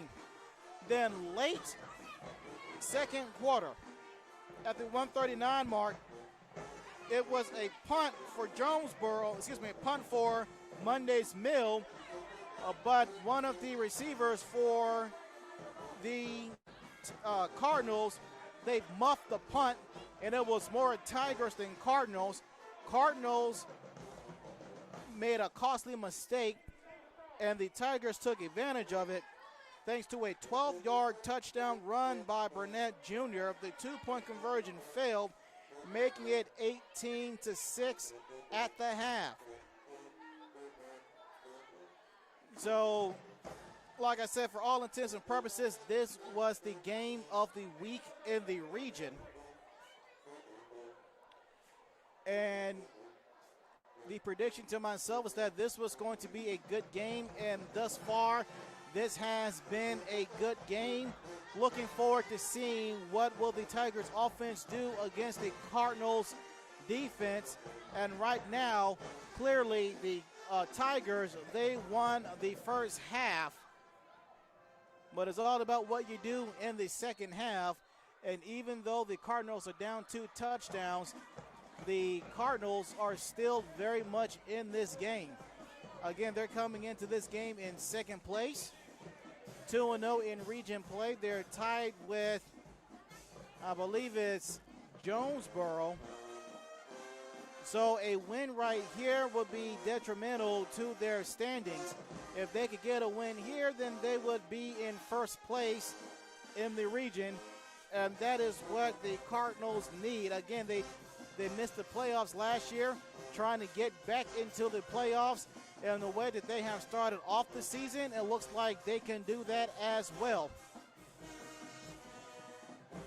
So nonetheless, this has been a doozy of a first half, as it is a packed house on Jonesboro side.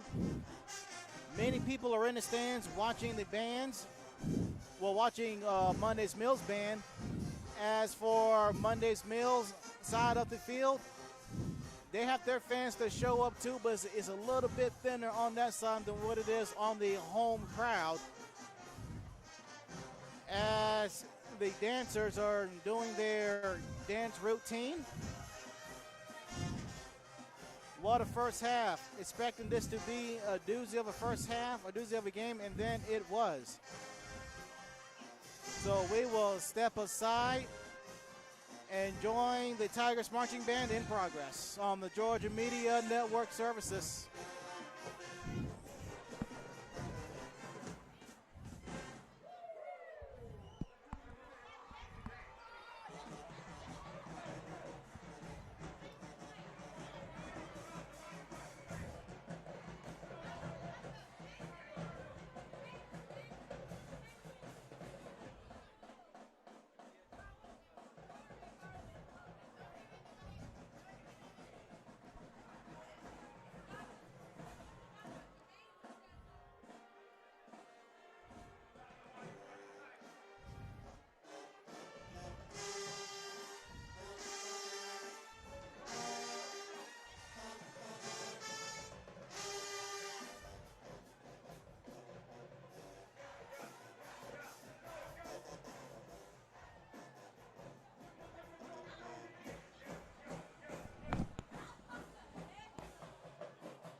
Turn my mic on. Turn my mic on.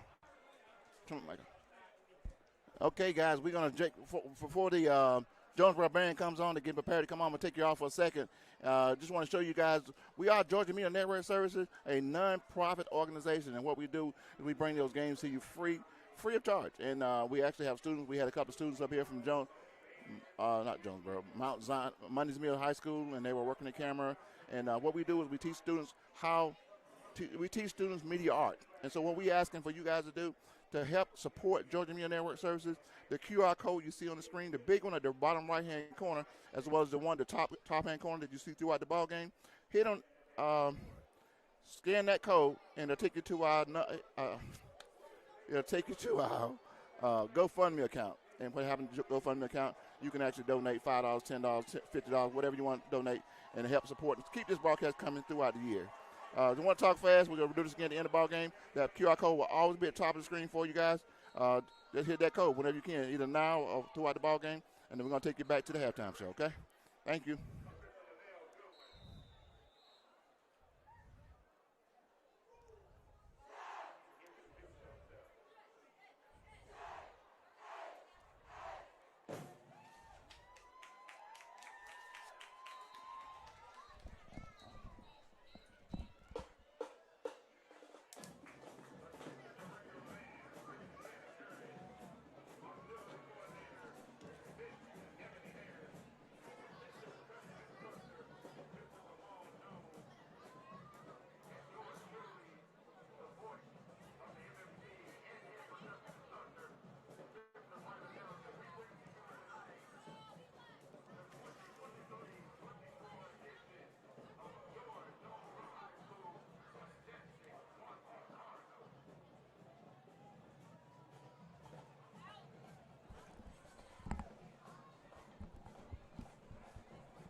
As halftime continues, it is a 18-6 score.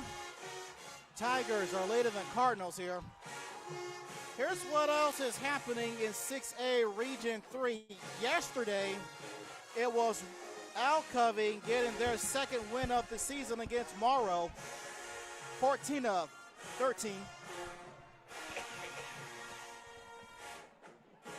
Alcovey improves to 2-5 on the season. Morrow, they fall to 1-5 on the season.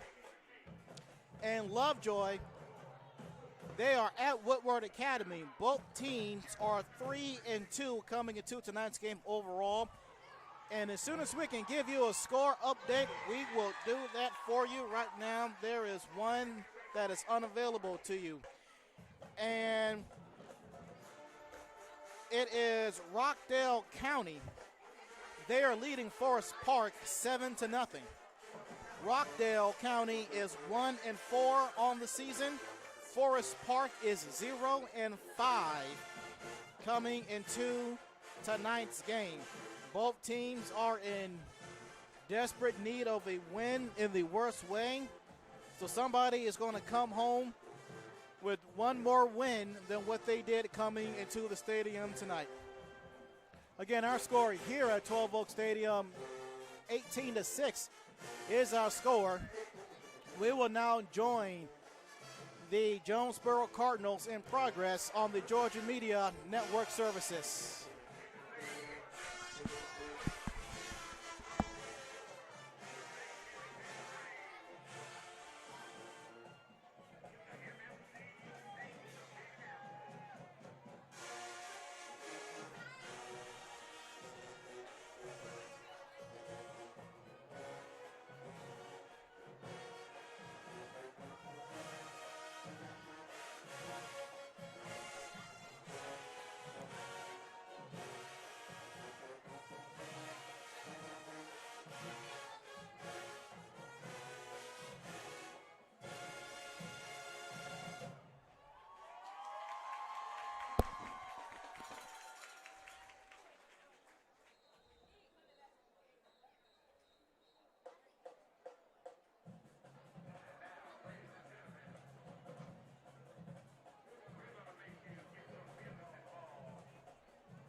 And I think the announcer said that the Jonesboro High School has been invited to the Macy's Thanksgiving Day Parade on Thanksgiving in New York City.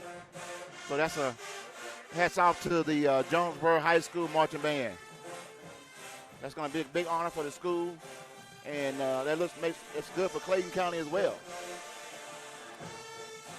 The folks over at Jonesboro do an awesome job.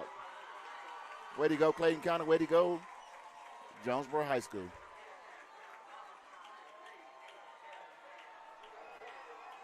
Got about another minute and a half before they get back on the field. I want to run this by you really quick again. What we were saying earlier about what we do here. Going to throw up on the screen. This is by Georgia Media Network Services. Again, the QR code, you can actually click on them while the game is not being played. The QR code on the right-hand side, top of the screen at the bottom as well. We are a nonprofit, 501c3 nonprofit organization dedicated to teaching kids media arts. Students are on the cameras right now, on the field, doing interviews and stuff like that. We're asking if you, as a parent, if you're at home when you're watching this ball game, if you could go to our GoFundMe account. Nobody pays us. Let me make that clear. We don't get paid to this. This company has been strictly ran by donations, and it helps us. We have all the equipment we need right now. We want to get, and next year we want to be better than we were this year. We want to do mobile games, work with more students this year. We worked probably with about 50 to 75 kids this year, and throughout many schools throughout Clayton County. But to get better, it takes money to do what we want to do. Get more equipment, work with more students, do more interviews and everything. So if you're at home right now, if you're sitting there watching this, or if you're watching this tonight, tomorrow, or whenever, go to that QR code. It's always available, and donate $5, $10. It costs more than $10 to get in the ball game. I'm understood. You can donate that, and we're gonna bring this game to you live.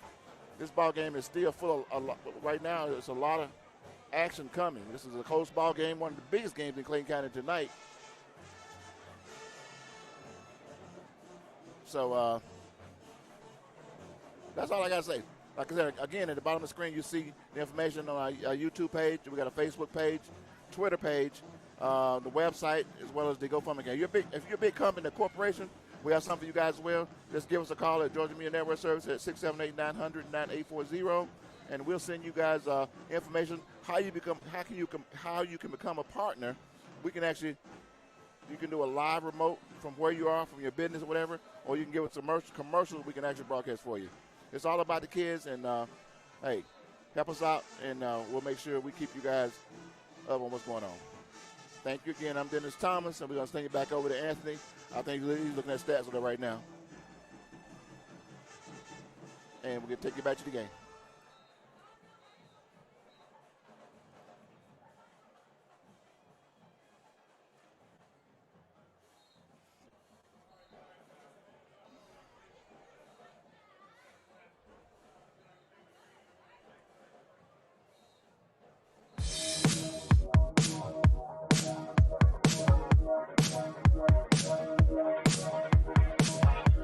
What's going on, y'all? My name is Miguel Cook, and I am the band director of the incomparable, majestic marching orders of Jonesboro High School. And you are tuned in to Georgia Media Network Live. Thanks. So, it's Coach Williams from Mundy Middle High School. We watch the Georgia Media Network Live. Chris, my name is Antoine Scott, and I represent Mundy Middle High School, and you watch the Georgia Media Network Live. My name is Alicia Griffin. I'm a parent at Mundy Middle High School. You're watching Georgia Media Network Live.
Amari Higgins. I attend Mundy'sville High School, and you're watching Georgia Media Network Services.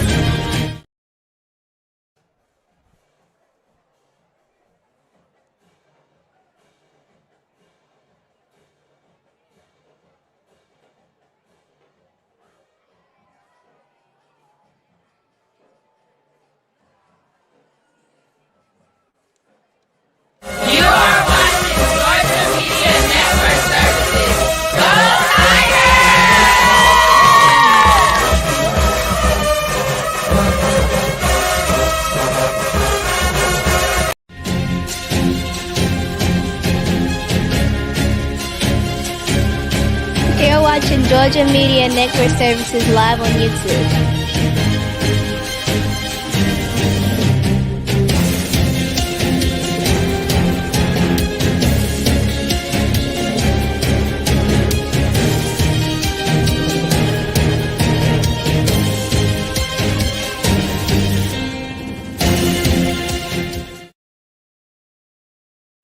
Well, just about ready to get started again. As the teams come on the field to start the second half, we told you guys it's going to be a great ball game. Jonesboro Cardinals has only lost one game. Mundy's Mills undefeated coming into the game tonight. Make sure you call your friends up and staff members, students, parents. Let them know this is going to be a great ball game. I'm going to turn it over to you, Ant. Your play-by-play announcer for tonight, Anthony Hart.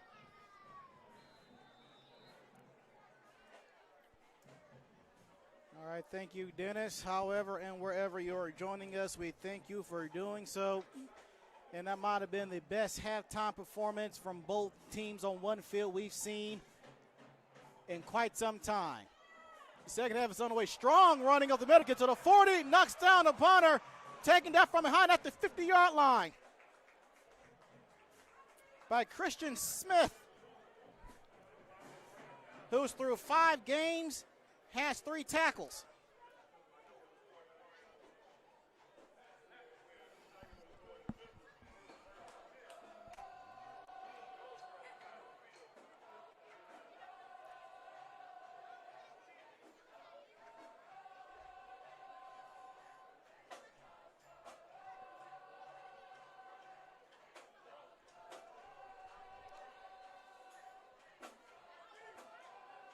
And now the Tigers will start off the second half from their opponent's 49-yard line. Now we got a little trick play. It's Strong with the blocker running up the middle, getting a first down inside the Tigers territory. That's a gain of at least 14-yard line. Wyman, among others, on the tackle there. A little trick play in the backfield, and we have a Cardinal down. Look like that is Maddox Gerald's, linebacker in his junior year, who's through 5 games, a total of 48 tackles.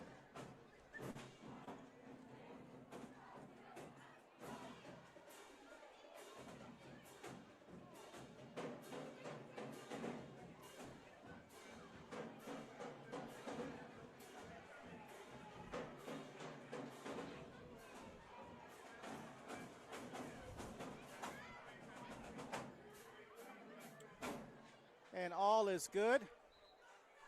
He gets back to his side of the field. His own sideline, rather.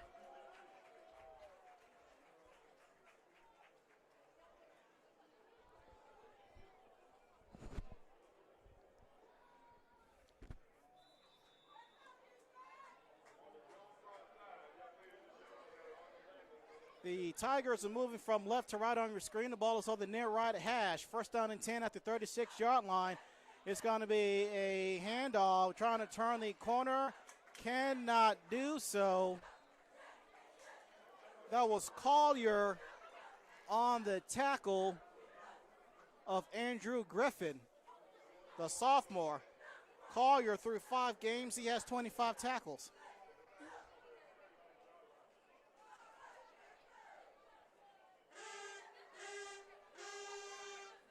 And the Battle of the Bands continues in the bleachers. We're going to be hearing them all throughout the second half like we did all throughout the first half. No gain on the first down carry we have laundry on the field. False start against the Tigers. First penalty of the second half. 8 penalties overall for the Tigers. Looks like the Mundy's Meal Band is taunting the Jonesboro Band, and they are responding. Normally in the third quarter of a ball game, most teams are having a snack or resting after that halftime show. Not these two bands. These two bands put on the show, folks. And I'm going to try to get you some shots of that throughout the ball game. Second down and 15. Ball on the far left hash. There's the snap. It's going to be a draw. Running up the middle, spinning, running backwards. That's Jordan Bogar gaining positive yardage. Third and manageable coming up.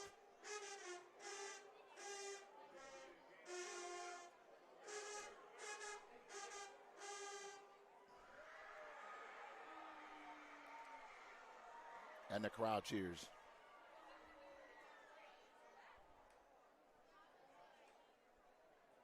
And Morton trying to catch the Cardinals offsides here. It's not working. It's third down and 8.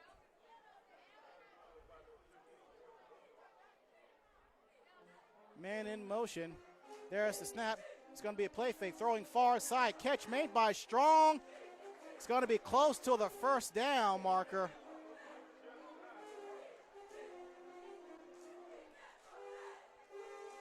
That was Collier on the tackle, and it's going to be fourth down and short. And the Tigers indeed are going to go for it here. Or are they going to try and catch the Cardinals offsides for a first down here?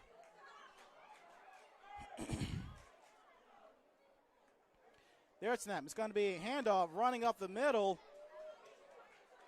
by Bogar. Back-to-back snaps.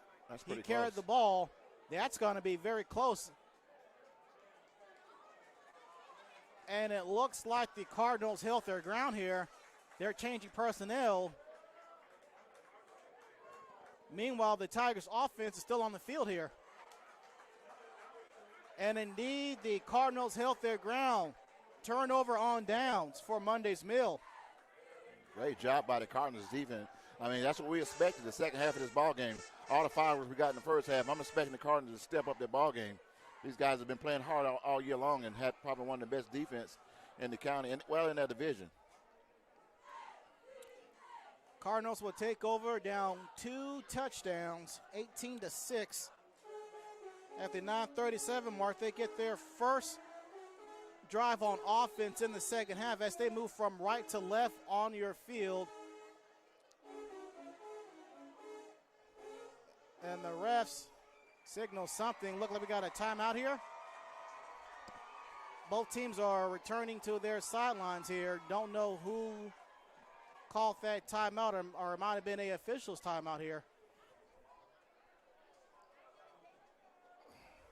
Well, the clock went down. That's what happened, I do believe. Oh, the clock did go down. So you see what we see. There's nothing on the clock, so I guess they got to run the clock from the sideline. And if they do that, it's going to be kind of hard to tell what's going on. But we'll fill you in as much as we know. Try to listen to the announcer if he gives an update. It's going to be a fun few minutes. It looks like they're going to hold on for a second. You think one of these stadium personnel tripped over a cord in the back? It's hard to say. So, maybe a fuse blew. If that's the case, they're not going to give out the name. I'll tell you what we can do while they hold on the thing. Let's try to run a quick commercial here, and let's see what happens.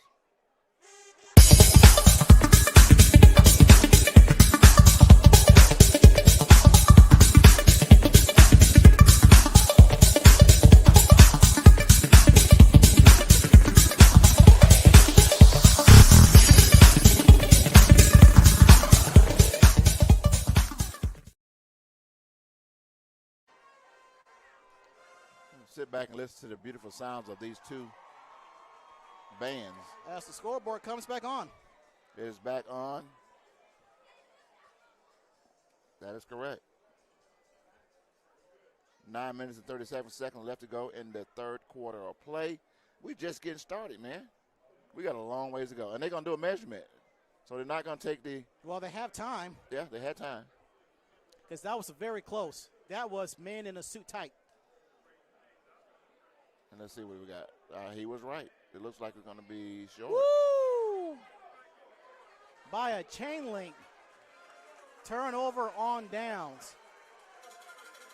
The guy with the white hat normally makes the right decision 90% of the time. But that's still that 10% that you might be off. So I think Mundy's Mill was saying we need to check that. Back to the field, back to the action. That was so close. You wonder if the head referee had to do the Gene's Sterator. For those who don't know, there was a Sunday night football game a few years ago. The Cowboys at the Raiders, and the chain gang had to come out, and the head referee pulled out an index card to determine if it was a first down or not. Oh, Trick no, play up for grabs for the Tigers. It's at the 5-goal line, touchdown. Mundy's Mill Tigers. I can't believe it. I can't believe it. That was Deontay Kimbrough, the junior nose guard / defensive tackle. Now, if you guys at home, you can take your mouse on your phone or whatever and go back and see that play again. That's the beauty of having it being on YouTube or whatever. You can always go back and see that play again. But it was a pretty play. Probably would have gotten a lot of yards, but you got to hold on to the ball. You got to make sure it's been handed off. And now you can hear the Tigers faithful celebrating there on a 34-yard fumble recovery by Kimbrough for the Tigers. The snap, the hold, the kick, that should be good. It is no good. From our vantage point, that looked good, but apparently it wasn't. 34-yard fumble recovery, Kimbrough for the Tigers, making it. The score hasn't changed yet. I'm looking at that myself. 24-6.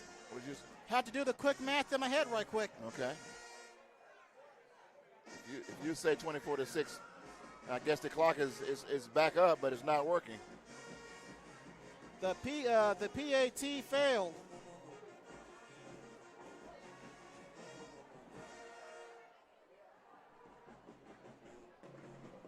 Let's go to the Jonesboro band since the officials are talking. Now, this is the Mundy's Mill band. Let me be correct myself. Uh-oh.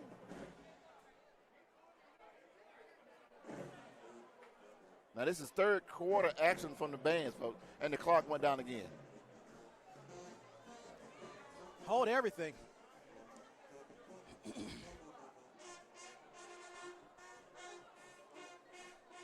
And it's back up again. I get the sense that the scoreboard is going to be playing with our emotions for the rest of this game.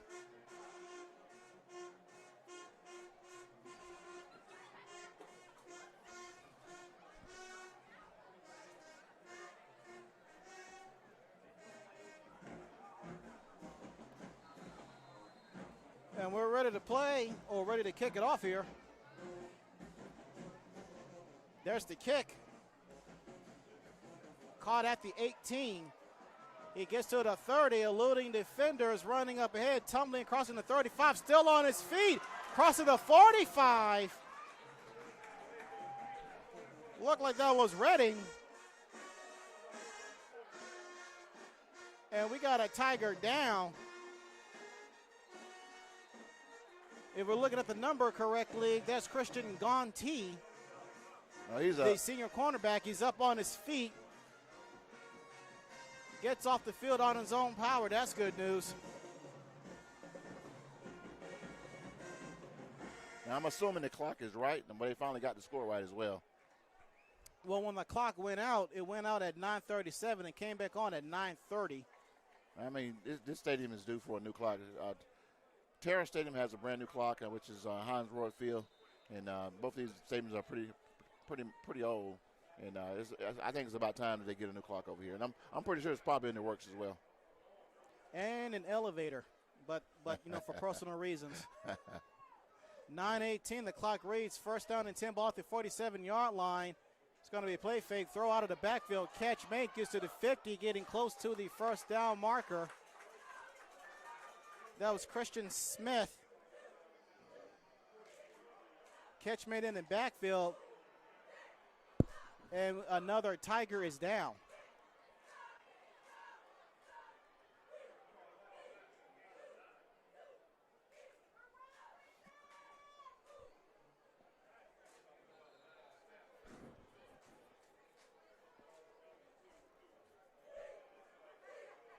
Looks like the Cardinals are on the roll. They're in Tiger territory. And that was Antonio Hardwick, who was down in front of his own sideline. He gets up, gets off to his, gets off the sideline, gets on the sideline on his own power. First down and 10, ball at the 43-yard line here.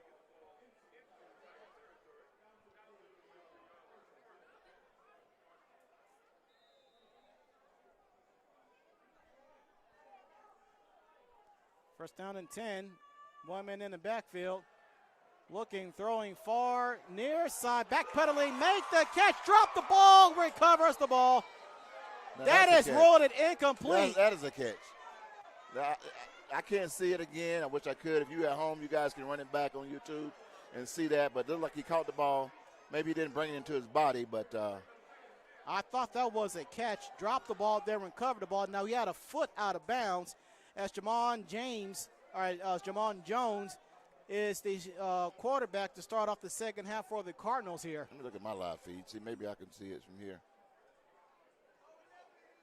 But, yeah, I'd say that's a catch and a fumble recovery by Montez Redding. And this is high school, so it's not like the Cardinals can challenge this. We got a flag on the field. Near sideline judge is pointing at the Cardinals sideline here.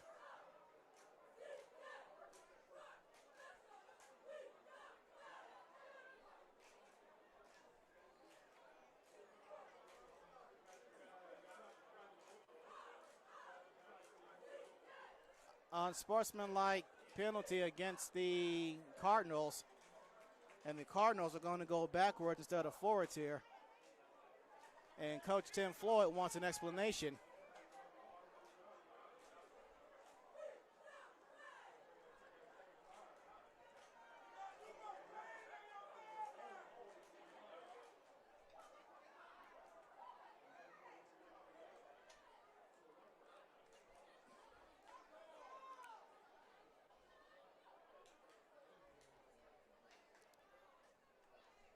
And it looks like Tim Floyd is telling his players and coaches he is responsible for the unsportsmanlike penalty against his own team.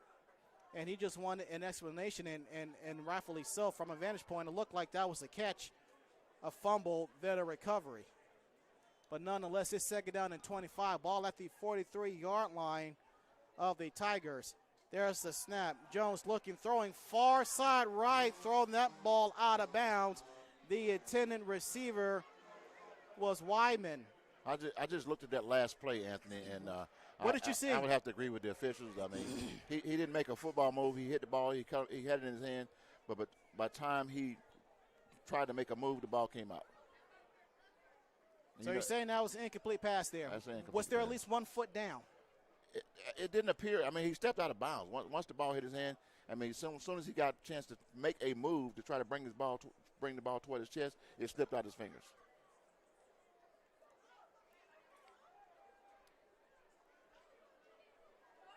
Third down and 25. Jones looking, stepping up, throwing down the field, and traffic caught in stride inside the 25-yard line. That's Redding.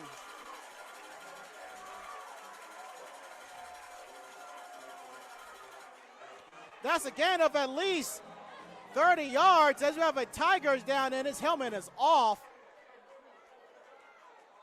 As the training staff and the coaches are sprinting off the sideline. In the meantime, the Cardinals are saying that they should have the ball back.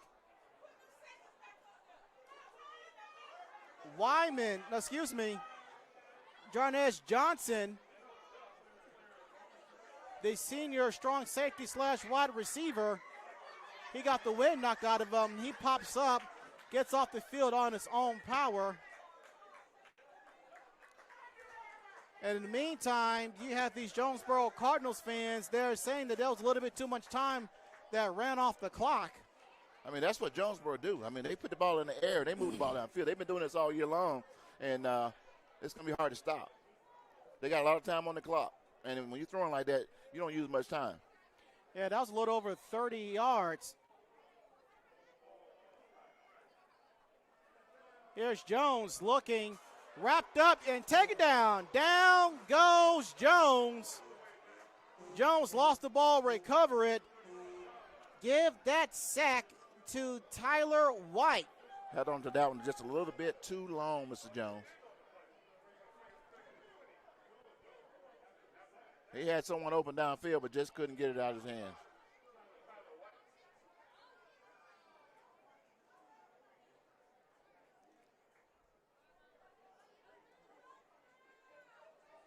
Still no score update between Lovejoy and Woodward Academy, but we do know that they are in progress. Second down and 20.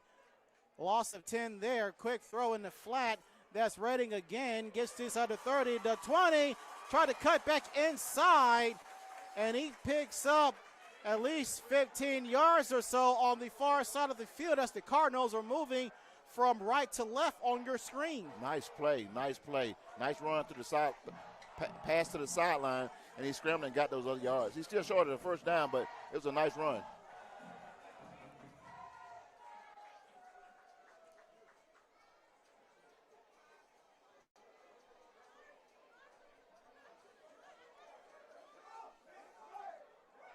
Coming up on 7.5 to play in the third quarter. Throwing far side, Jones, catch May, far side. Look like that's Justin Hill.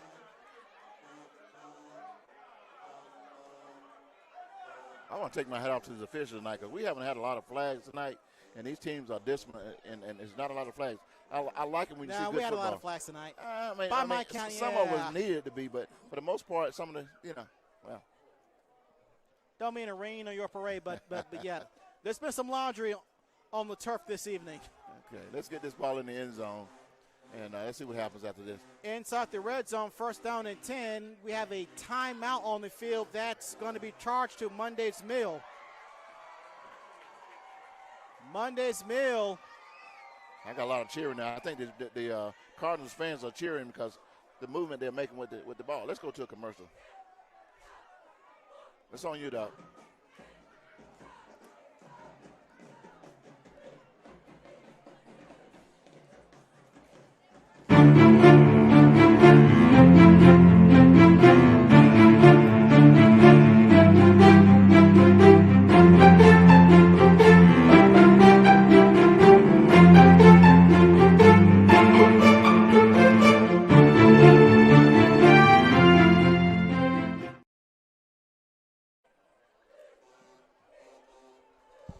Back up.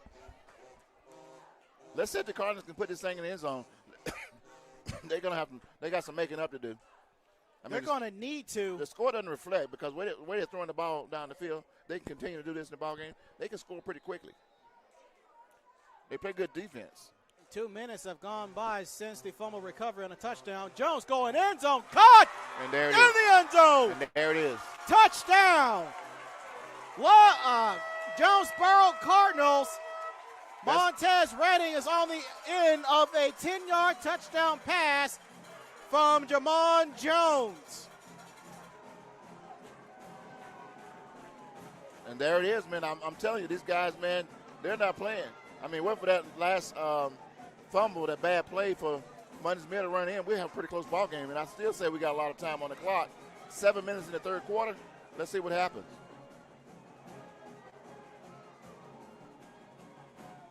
The kick is no good. It never had a shot from again with. And I think someone probably got a paw on it.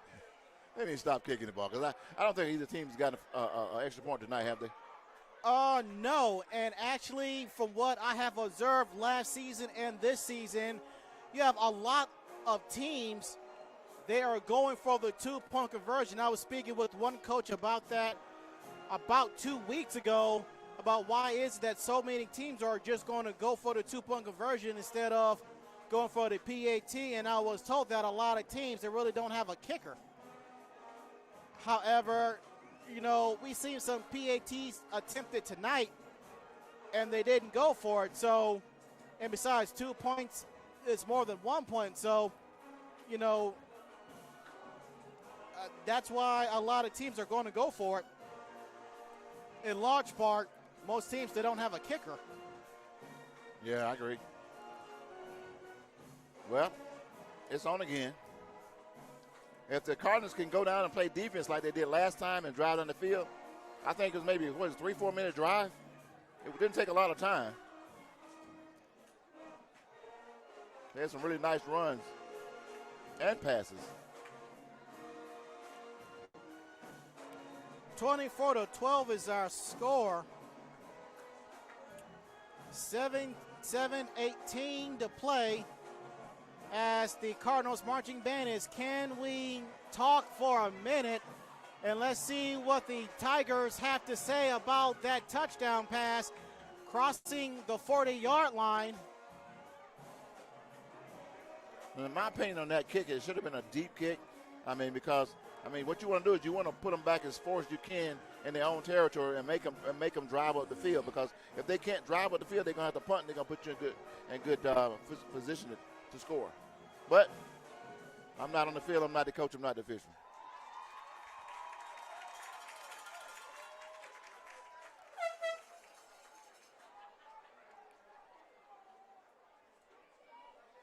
Let's see, can the Tigers answer back?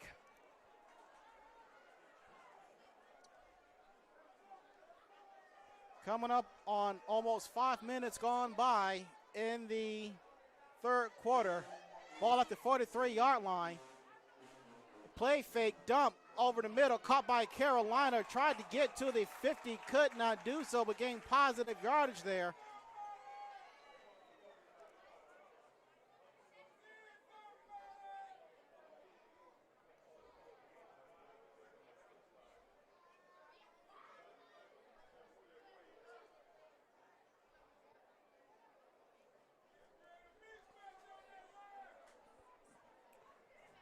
Mills in a hurry up. Crowded backfield. One right receiver to the near right, two to the far left. There's the snap. It's going to be a handoff. It's going to be Strong crossing the 50-yard line. Look like taking down at the 48-yard line. Look at that Monday Mill Tigers rankings. They are ranked 150th in the state, but in Class 6A, they are ranked 30th.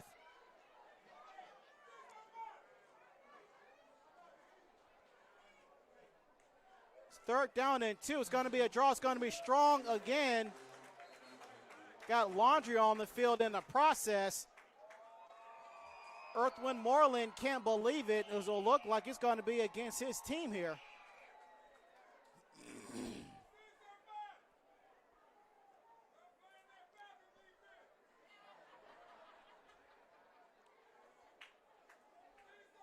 Offsides against the Tigers. Redo third down. That's the Tigers' second penalty as we come to the midway point of this game here.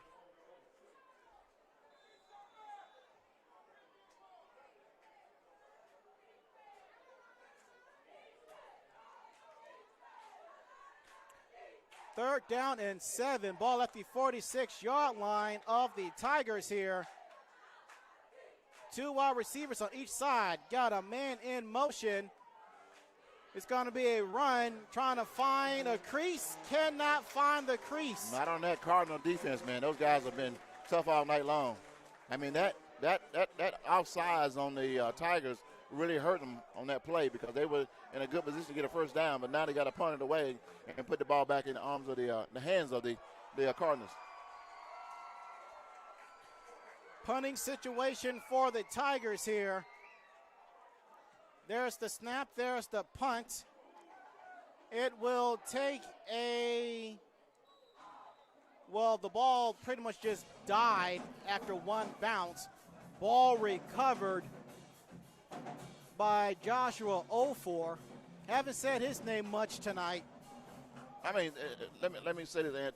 Correct me if I'm wrong. Didn't the Cardinals make two major mistakes? One, when they tried that reverse and put Mundy's in position to score, and also on another punt, they touched the ball and a muffed the punt, like you said, and put Mundy's in position to score again. So this ball game will be closer than it was if it wasn't for those mistakes, and that's something the coach is going to probably point out when they look at the tape tomorrow. There's a lot of mistakes, but still a lot of time on the clock.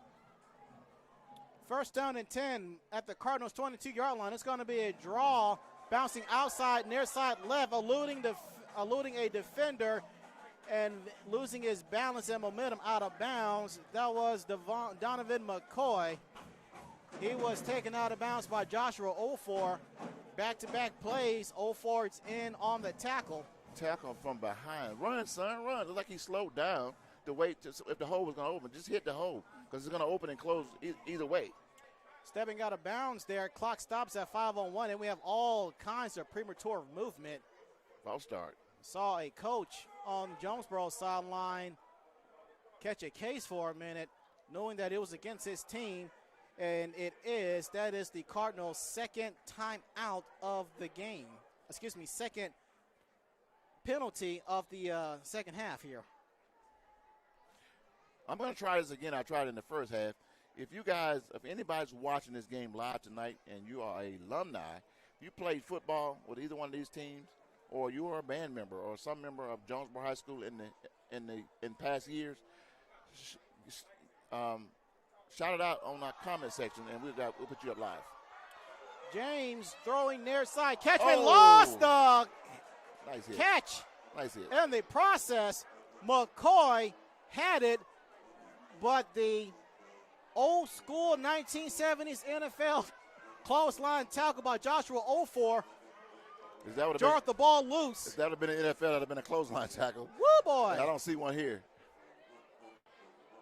These guys are tough, man. They're playing some good football. Good football tonight.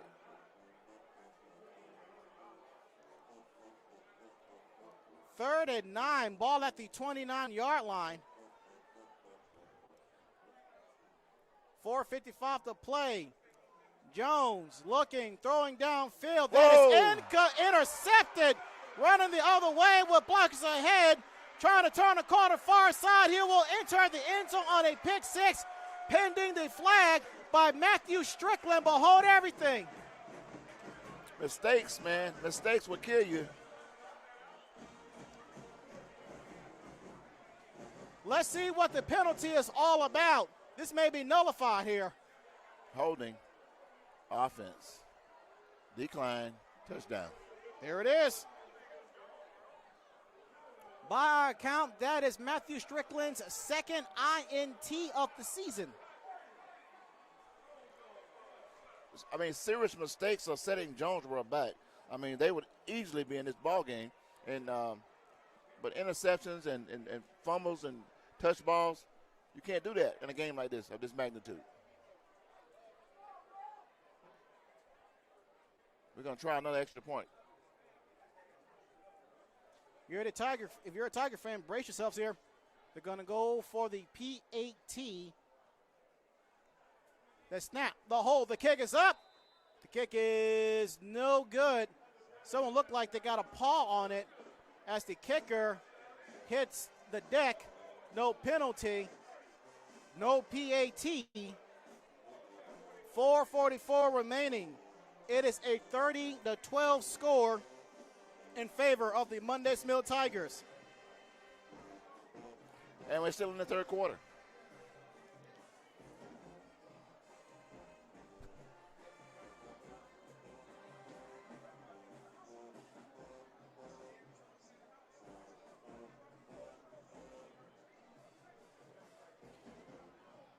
Folks, be sure to like, comment, share, and follow us on Facebook.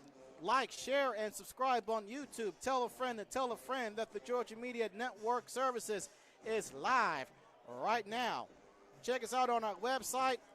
Give us an email, GeorgiaMediaNetwork.com. Georgia Media Network at gmail.com.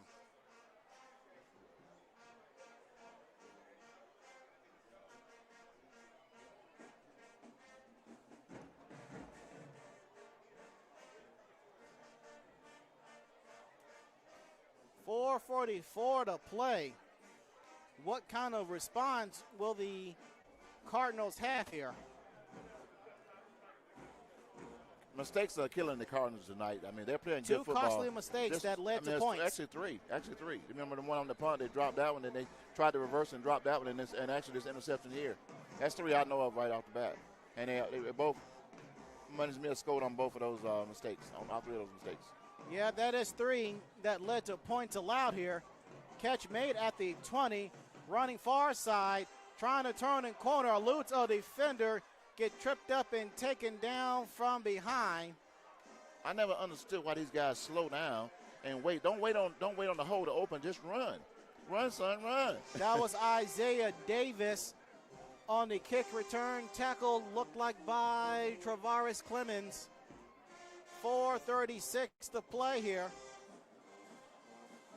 Davis is a sophomore, while Clemens is a senior. Looking at the Jonesboro Cardinals, they're in a two-way tie for second place in 6A Region 3. A win tonight could put the Cardinals in first place solely, or in a two-way tie in 6A Region 3.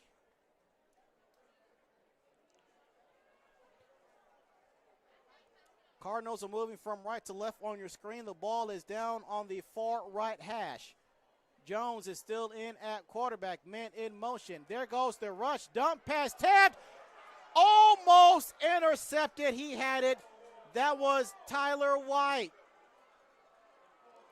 He tipped the ball, had it in his grasp. Dump pass over the middle by Jones. And boy, did he dodge a bullet. I tell you, man, that pass was a little bit short. You got to put the ball out there. I always say put the ball out in front of the receiver. Let him give him some room to catch the ball, not just throw it up in the air, because that ball was easily tipped and it could have been intercepted. Let's try this again now. Second down and 36 here.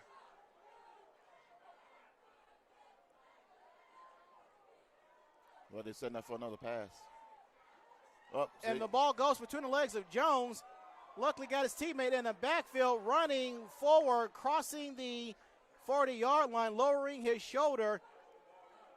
It's a good thing that Donovan McCoy was in the backfield. He made something out of nothing.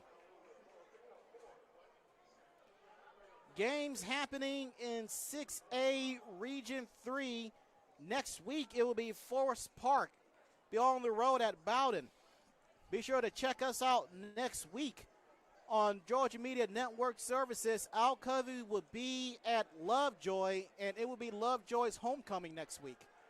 On third down and 6, Jones looking downfield, throwing downfield. It will be incomplete downfield. Now it looks like Jones was just throwing the ball up there. They're just throwing it and hoping someone would catch it. You had two receivers in the area. But you got to get the ball out of your hand a little bit sooner than that, because there were several defenders from Mundy's Mill right there. Redding was the attendant receiver in a crowded secondary. Johnson, among others, on the coverage there. In fact, you had two defensive back for the Tigers jump in midair, tried to catch it, could not do so. So on 4th and 6, it's the punt, almost blocked. Fair catch, way for. And the catch was made by Strong. Another punt for Jonesboro. That was not a good possession for Jonesboro on that possession. A lot of mistakes again, just setting them back. Have you noticed, Ant, we haven't heard anything from the bands. I guess they took a little break. But as soon as I say that, hear the bands, they're firing up again. Yeah, there you go.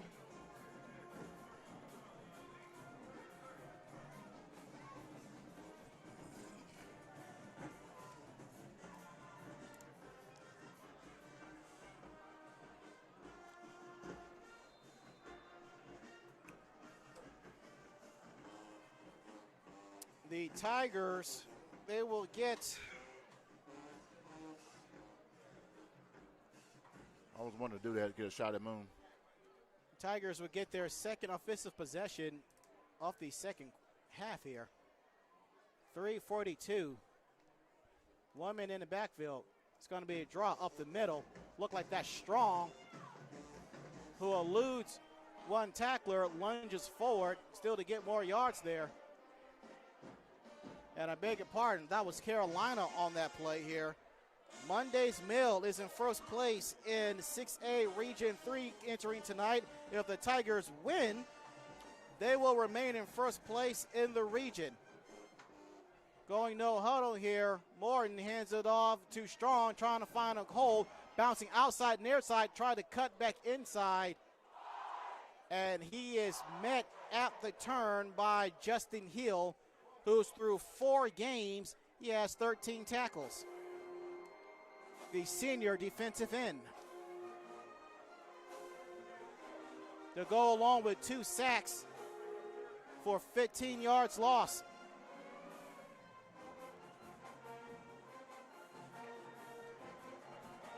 A loss for the Tigers could possibly result in a tie for first place or sole possession of second place.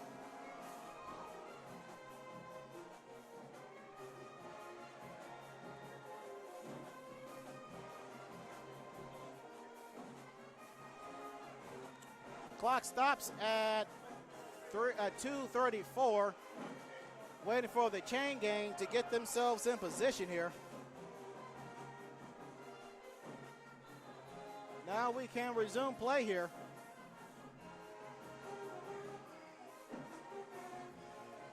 Clock is moving under 2.5 to play.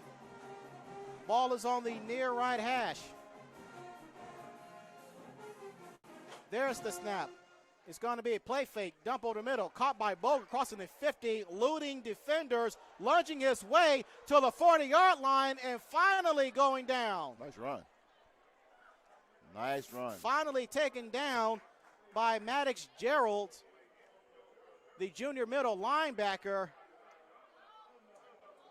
And he needed to gather himself. He pops up before the Cardinals medical personnel could get to him.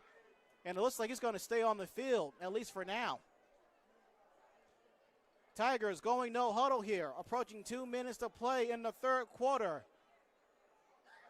Tigers are up 18. And premature movement by Sharice Peterson, the senior defensive tackle.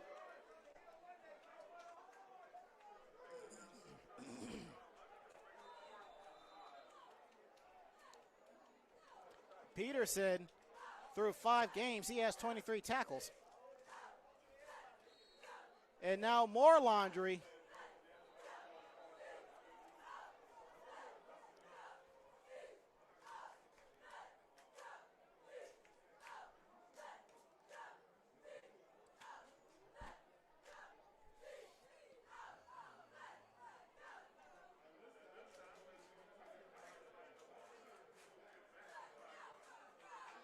And that penalty is going to be against the Tigers.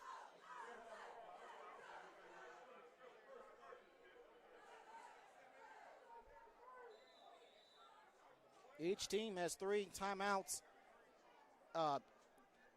3 penalties in the second half here. Monday's Mill has 2 timeouts. Jonesboro still has all 3 of theirs as we approach 90 seconds to play in the third quarter.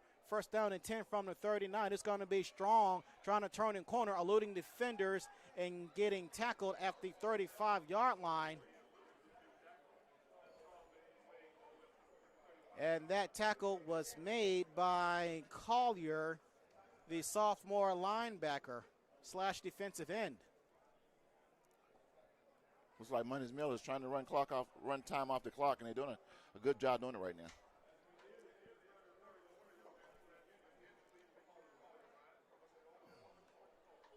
Second down and 4. More laundry. False start. And the Cardinals know it. Someone moved a little bit too soon.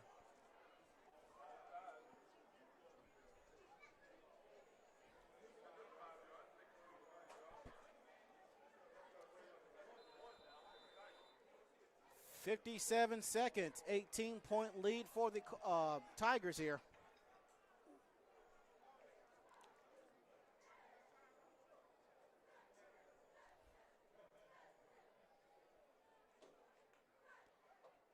They're strong, trying to turn the corner, far side left, does get in the first down, tumbling his way, crossing the 20. Great and job. that will put the Tigers in the red zone.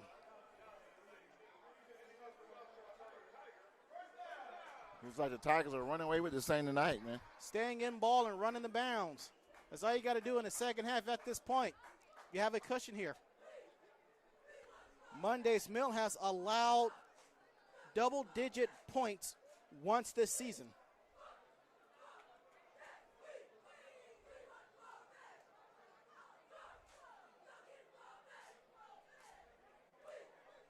And are they going to get another snap in? Well, they should. 2 seconds left on the play clock, and they do. It's going to be a run. It's Strong running up the middle, crossing the 15, and can't get any further than that.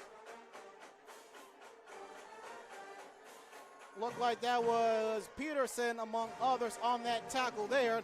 And that is how the third quarter will reach its conclusion from 12 Oak Stadium in Hampton, Georgia. 30-12. Monday's Mill Tigers leading the Jonesboro Cardinals. We will step aside. This is the Georgia Media Network Services.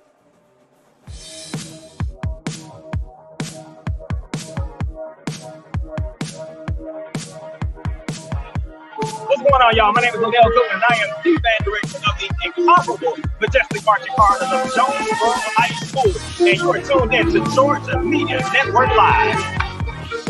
Thank you. So, it's Coach Williams from Mundy Middle High School. You watch the Georgia Media Network Live. This is Chris. My name is Antoine Scott, and I represent Mundy Middle High School. You watch the Georgia Media Network Live. My name is Alicia Griffin. I'm a parent at Mundy Middle High School. You're watching Georgia Media Network Live.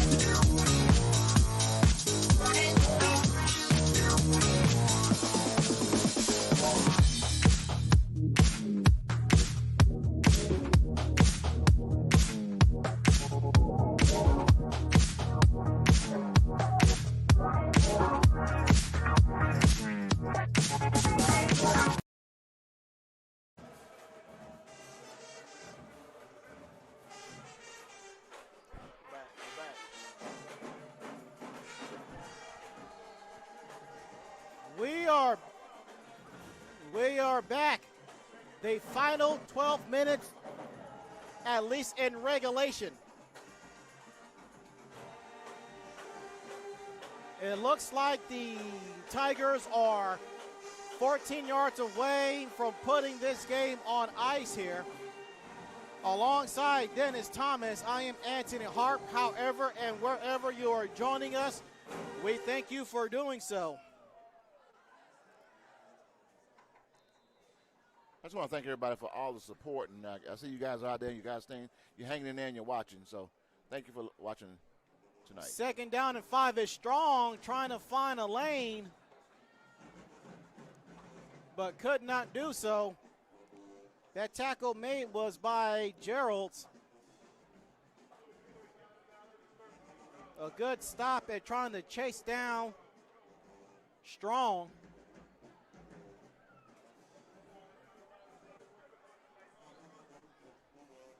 The Tigers have scored no less than 20 points in a game this season.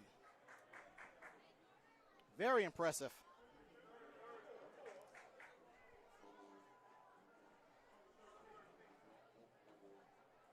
Third and 4, low snap, caught by Morton, throwing in, so fade route, looking for his partner in crime.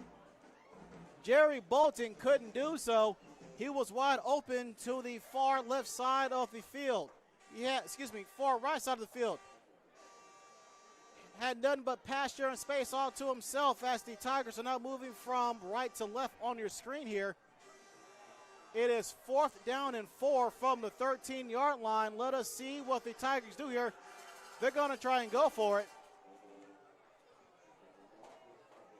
I mean, you got to go for it. I mean, they haven't made a field goal tonight, so, hey, you have no other choice. And it being this part of the field, you need to go for it. There's the snap. Morton looking downfield. Alou sort of wrapped up. Throws the ball up for grabs. It is caught, looked like by Bolton, trying to make something out of nothing. He gets to the 5-yard line. Did he get the first down on a circus play? No, he's short a yard.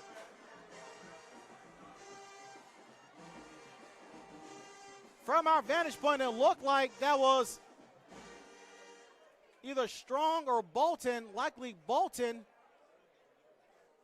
But nonetheless, Cardinals, they put their foot down, and the Tigers turn the ball over on downs here. I mean, this is probably going to be, I'm not going to say the last chance, but it's getting close to the last chance for the Cardinals to move the ball down the field and get on the board. You made a lot of mistakes, but the game's not over yet. Now, I'm not pulling for one side or the other, but I like a good football game, after Anthony will tell you. I like both Clayton County schools, especially when Clayton County is playing against Clayton County. Throwing near side, incomplete. He was looking for Jarvis Ragland, the junior.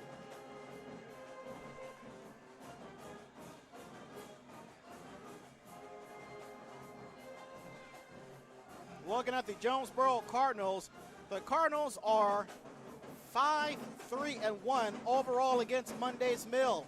Before last season's matchup, the Redbirds went on a 5-game winning streak that started in 2011, then continued from 16 to 21. The first ever contest between these two schools resulted in a 13-13 tie in 2024, as there is another interception. This time, it was caught by the defensive back. And I think this is the fourth interception of my record from what I've seen tonight so far. I mean, the Cardinals doing a great job, but they're just making too many mistakes. I mean, they're moving the ball, and every time they get to moving the ball down the field, they make a big mistake to turn the ball over and put them in a bad position.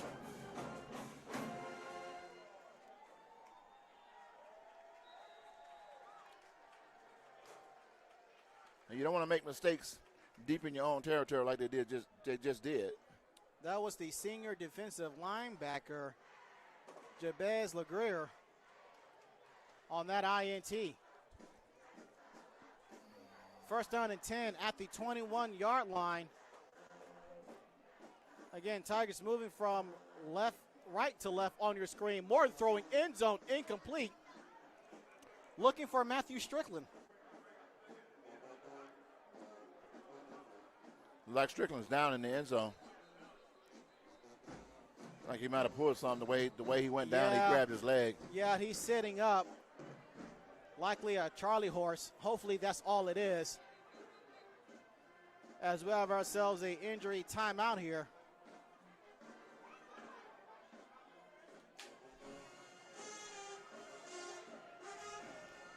The Georgia Media Network Services is a 501c3 nonprofit organization that's dedicated to career development and academic achievement through media technology.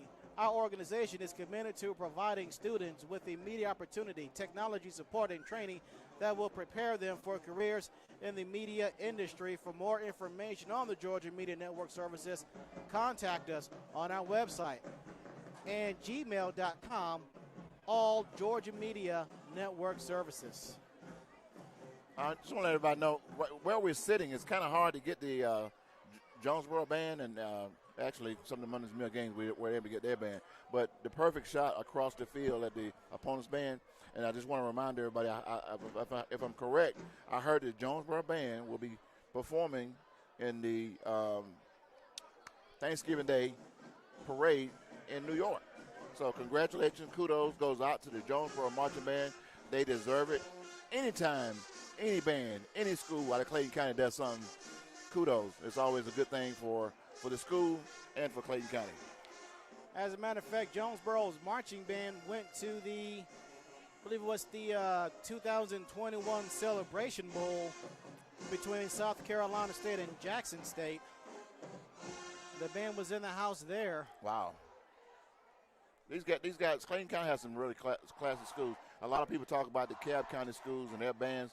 Man, you haven't seen a band until you come to Clayton County. You got to come here and see for yourself. You guys can hear it. We got a microphone on, what we call a crowd mic, so you can actually see.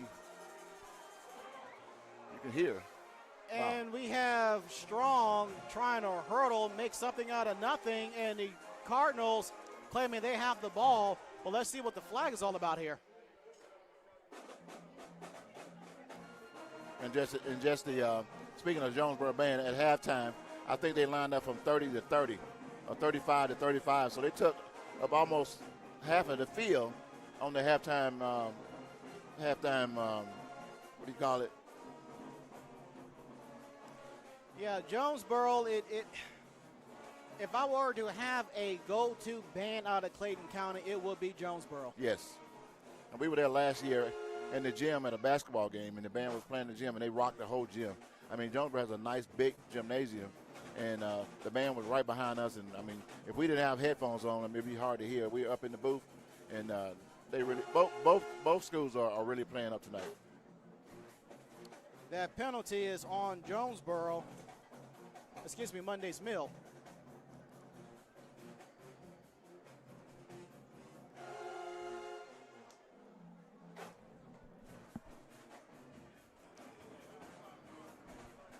I think at the end of the season, we're going to put together some of these band clips together and just put them on one clip so you can see the bands from each school and you can judge for yourself.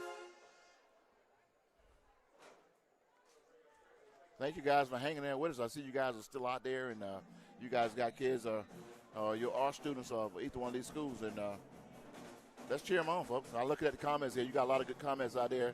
I can tell you guys are really active in what's going on. So keep them coming, and go Jonesboro and Mundy's Mill. It's a great game tonight. Yeah, this is the most traffic we've had on YouTube this season. No, the first game was pretty big. Yes, the Big Cat Classic. Yeah. But tonight's audience is right up there for viewing as we have whistles. Delay of game against the Tigers. Well, like I said before, if it wasn't for all the penalties that Jonesboro made tonight, I mean, they would still be in this ball game. I mean, right now it's not over. It's 10 minutes still left on the clock, but 30 to 12. I mean, you got to start right now. I mean, you got to start cleaning things up. You got to stop. First thing, you got to stop Monday's Mill, and they're not moving. They're not in a hurry to do anything. They want to run that clock out. It is now 3rd down and 20. Ball at the 31-yard line. 10 seconds left on the play clock. There's the snap. Here comes the rush. Throwing near side, looking for Strong. Incomplete. No flag on the play. That's coverage. Step by step, running with Strong was Tyrell Hill, which through 5 games has 29 tackles. And I first I was going to say, you don't have to throw the ball, just run the ball. But I'm looking over at the sideline. It was 3rd down and 20, 25, looked like, something like that. So, yeah, you got to throw it down. They're trying to get a first down. But now it's 4th down and 25. Let's see what they're going to do next.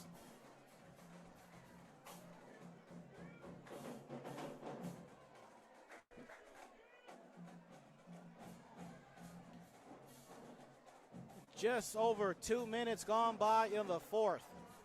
4th down and 20. Morton looking, throwing near side, one-on-one coverage, looking for Antonio Hardwick.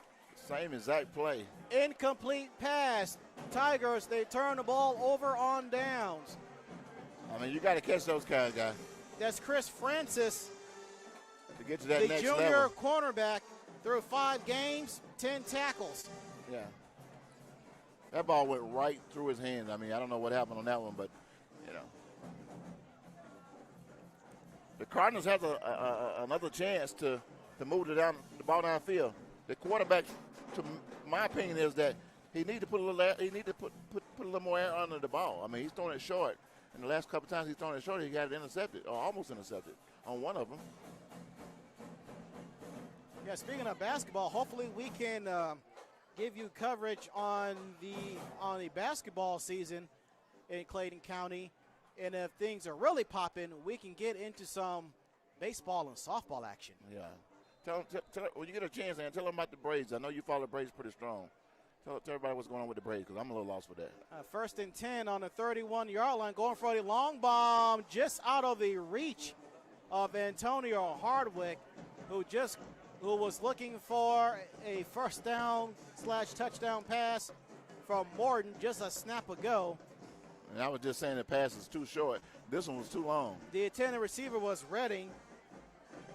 Redding caught a mid-third quarter 10-yard touchdown pass minus the failed PAT, 24-12 at that point. And Strickland with the 23-yard pick six, making it 30-12. Here is Wyman throwing downfield. That ball is tipped and complete. I mean, if he could have got under that ball, even though after it was tipped. Yeah, that was Shane Jarrett and Antonio Hardwick, the two defensive backs on that coverage. And who was right there? It was Redding. He could have caught that on the deflection and then run it in, but that was not the case there. Not the case.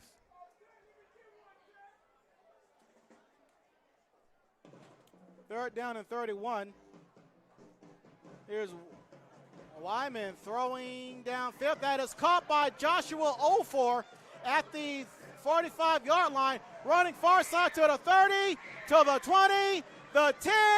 That, ladies and gentlemen, is a pick six by Joshua Ofor, a 31-yard touchdown.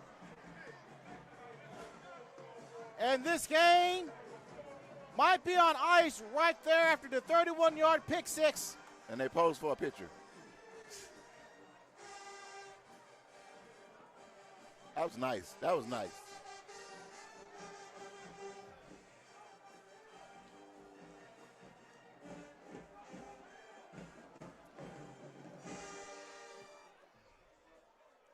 Ofor had himself a relatively quiet first half. He had made his presence known right there. Well, I can't say the game's not over, but I can say the Cardinals, you can't give up. You can't give up. I mean, because you give up, they're going to continue to score. And right now at 36-12, you got to keep playing football. They're on the verge of doing that running the clock thing. Oh, yeah. Well, you know where I stand on that. Well, I think they got to have another touchdown. One more or two touchdowns? Yeah, one more at least.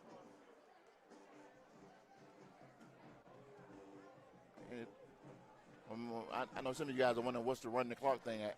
If I'm not mistaken, if a team goes over, I think it's 30 points. Yeah. 30 points or more, then they run the clock, unless it's injury or somebody calls a timeout. Okay.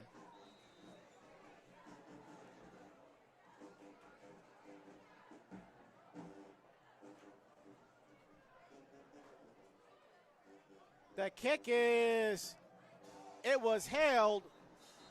Strong tried to throw it as he was going down off his back foot, couldn't do so. And the crowd has thinned out on the Jonesboro side. Monday's Mills fans, some of them are heading for the exits, but most are still here.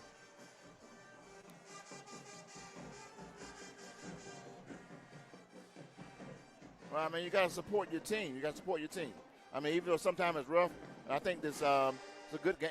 Started out a good ball game. It's been a good game for most of the night. I mean, except for the penalties. There's a lot of penalties and a lot of short passes. This caused the team to throw interceptions, and Mundy's Mill took advantage of it. And I'm not.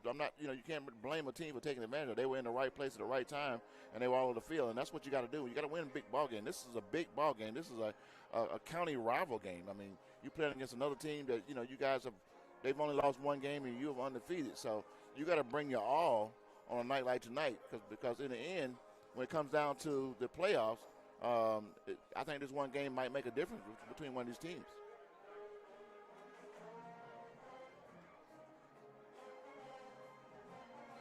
I tell you what, the band hasn't slowed down tonight. They've been on it. That might be the only bright spot for Jonesboro is their band. But you know what? I can say this, truly say this. You remember when we were here during the COVID, we had nothing. We had no band. Only thing we had was the football team, and we had very few people in the crowd. I mean, if any. And it's a very welcome to be back to football. Matter of fact, back then, we pumped band music into the broadcast, so it would sound like there was a really football game going on. As you have McCoy caught the ball at the 15, try to make something out of nothing. Do they still have the ball? Yes, they do. They do. So looking at the Cardinals, 0 points allowed in the last 8 quarters. That's coming into tonight's game. They have shut out their opponents 3 times this season. And 4th will not be tonight.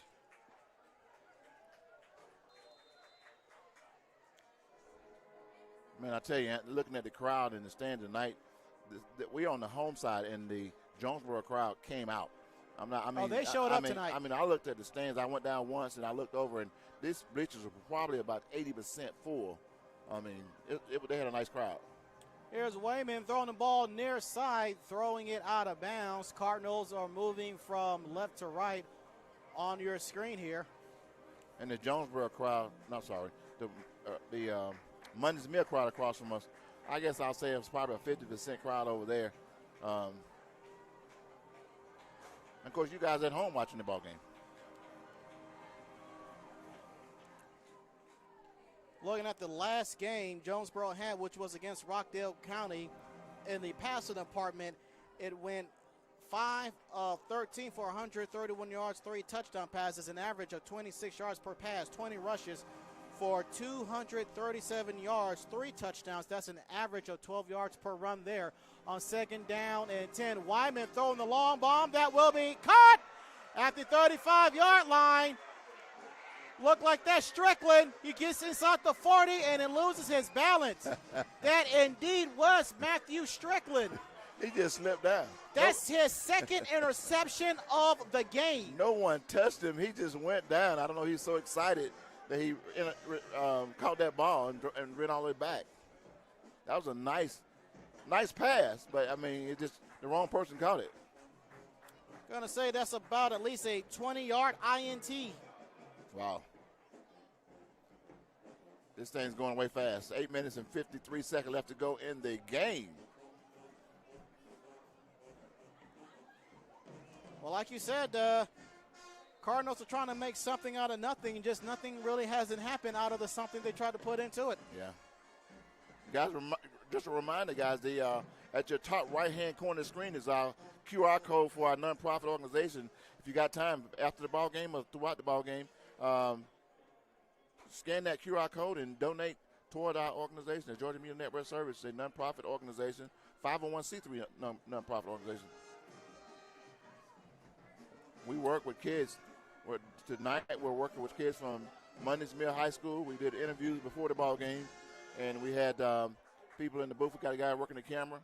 So don't forget to go up and donate and help us with this program, and we continue to bring you these great ball games. Not only do you help the kids, but you get a chance to sit home and watch this free live broadcast. What can you do that? Mundy's Mill's most points scored in a game is 43 this season. It's going to be Bulgar again, and he's wrapped up and taken down at the 30 by Hall, the senior linebacker. Mundy's Mill won last match against Jonesboro 14-13, and it looks like it's going to happen again here.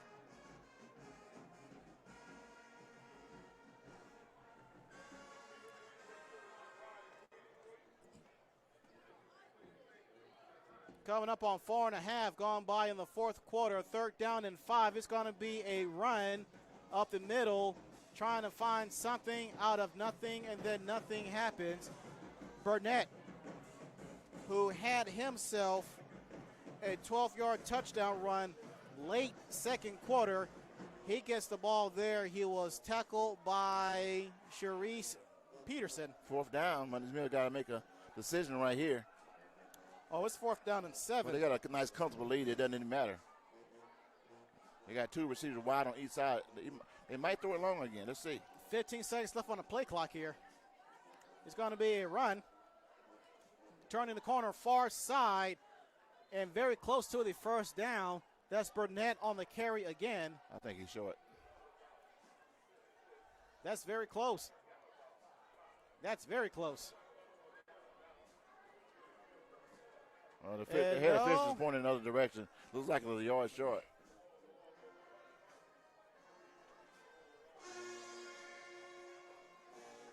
Yep, it's first down. It's going in the other direction. So for the fourth time in the second half, the Tigers, they turn the ball over on downs. But they're up 36-12, so there's that.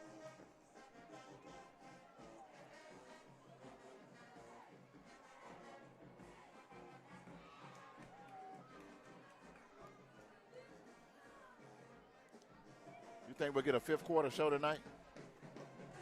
I'm looking at the Jonesboro band. They're standing at attention and just waiting on Mundy's Mill to finish their playing. Which the music has been excellent tonight, man. I mean, these songs, I mean, you can make them out and they're singing on the field. And, I mean, the talent at these high schools, man, is awesome.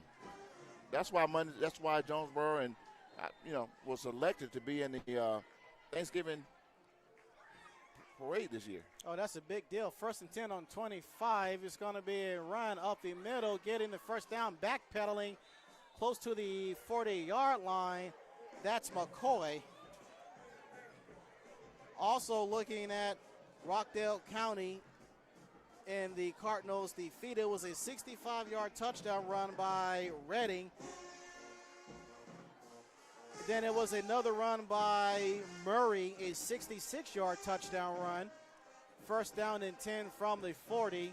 It's going to be a play fake. Wyman rolling out near side, throwing downfield. That will be caught at the 39-yard line by Redding. Nice catch. And that's going to move the sticks for a first down. A fumble recovery by Jamar Owens. A fumble recovery. It was a hit that jarred the ball loose by Jamar Owens, and then it was Keyshawn Murray, the senior tackle, on the recovery there. First down and 10, ball on the 42-yard line. Halfway through the fourth. It's going to be a draw. It's going to be McCoy crossing the 40-yard line. Then it was a 52-yard touchdown run by Donovan McCoy. Then it was about a 62-yard interception by Michael Miller, a freshman. Now you fast forward to tonight's game. It is a completely different situation. 5.5 left in this one. Wyman dump pass, going backwards, catch made, getting the first down.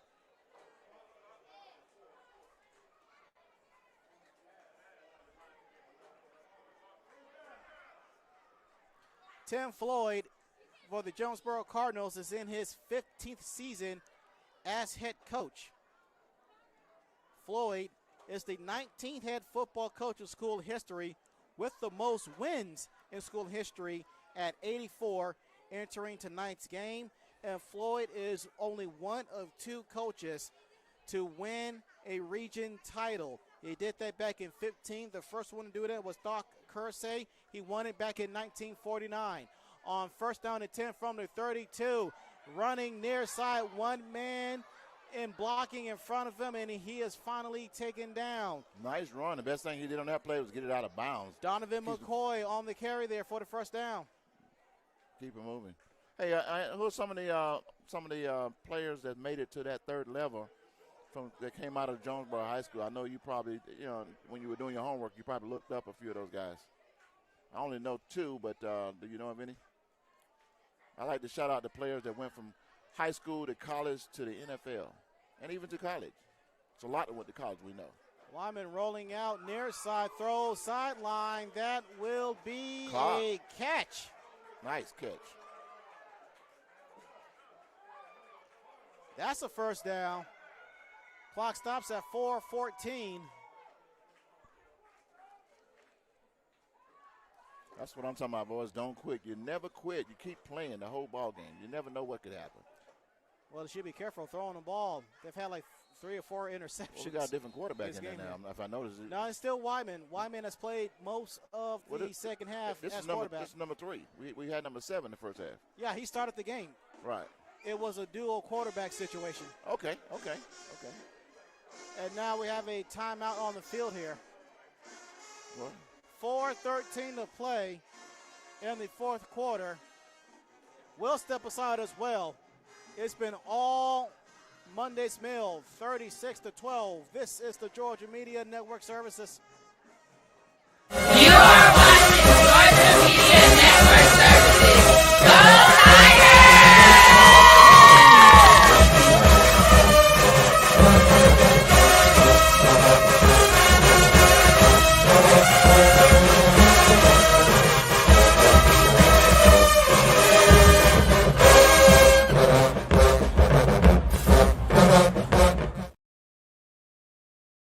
You back.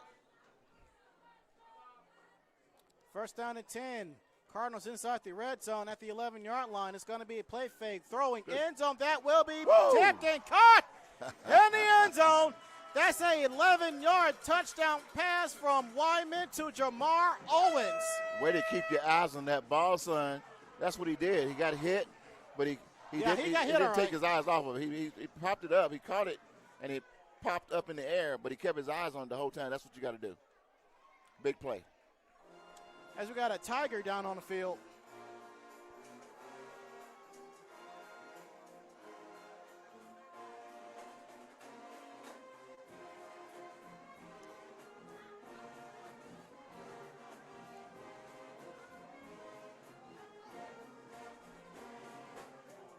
Reading the comments, Miss Stone, I'm not going to put your comment up, but don't get upset. It's just a football game.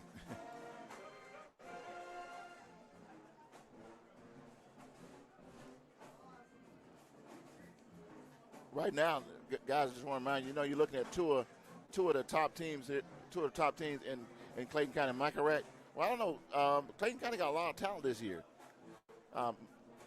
North Clayton is doing really well as well, wouldn't you say? Did you look up North Clayton this year? I know when we were doing those games early in the season, North Clayton was undefeated. Yes, they were. And that was Tyler White, who limps off the field on his own power. Glad to see him okay. I think we're going to have a lot of Clayton County schools in the playoff this year. Excited to see that. Cardinals are going to go for it. Lunging through is the big fella, Jeremiah Tickett. There you go. Who cashes in on a 2-point conversion. That's a very big fella. I'll tell you what, we won't be having a running clock tonight, that's for sure.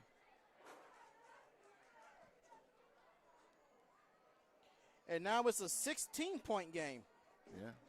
With 4 minutes, 6 seconds to play. That's why they say you have to play 4 quarters of ball. You can't give up, Even though you made a lot of mistakes, it's never too late. You can do an onside kick. I've seen it happen before. Yeah, well, it's not like it will happen tonight. Yeah, well, you watch the Atlanta Falcons very often, so of course you've seen it a lot. You still hadn't told me about the Braves tonight. I asked you to tell us about the Braves. What we're looking like in the playoffs? They clinched the number 1 seed in the playoffs, so the playoffs so the National League will have to go through Atlanta. So how many more games we got in the season? Including tonight, 3 games left. The season ends Sunday. Okay, all right. All teams are playing at about 3 p.m. Eastern time. Everyone is going to play at the same time. And also congratulations to Ronald Acuna Jr.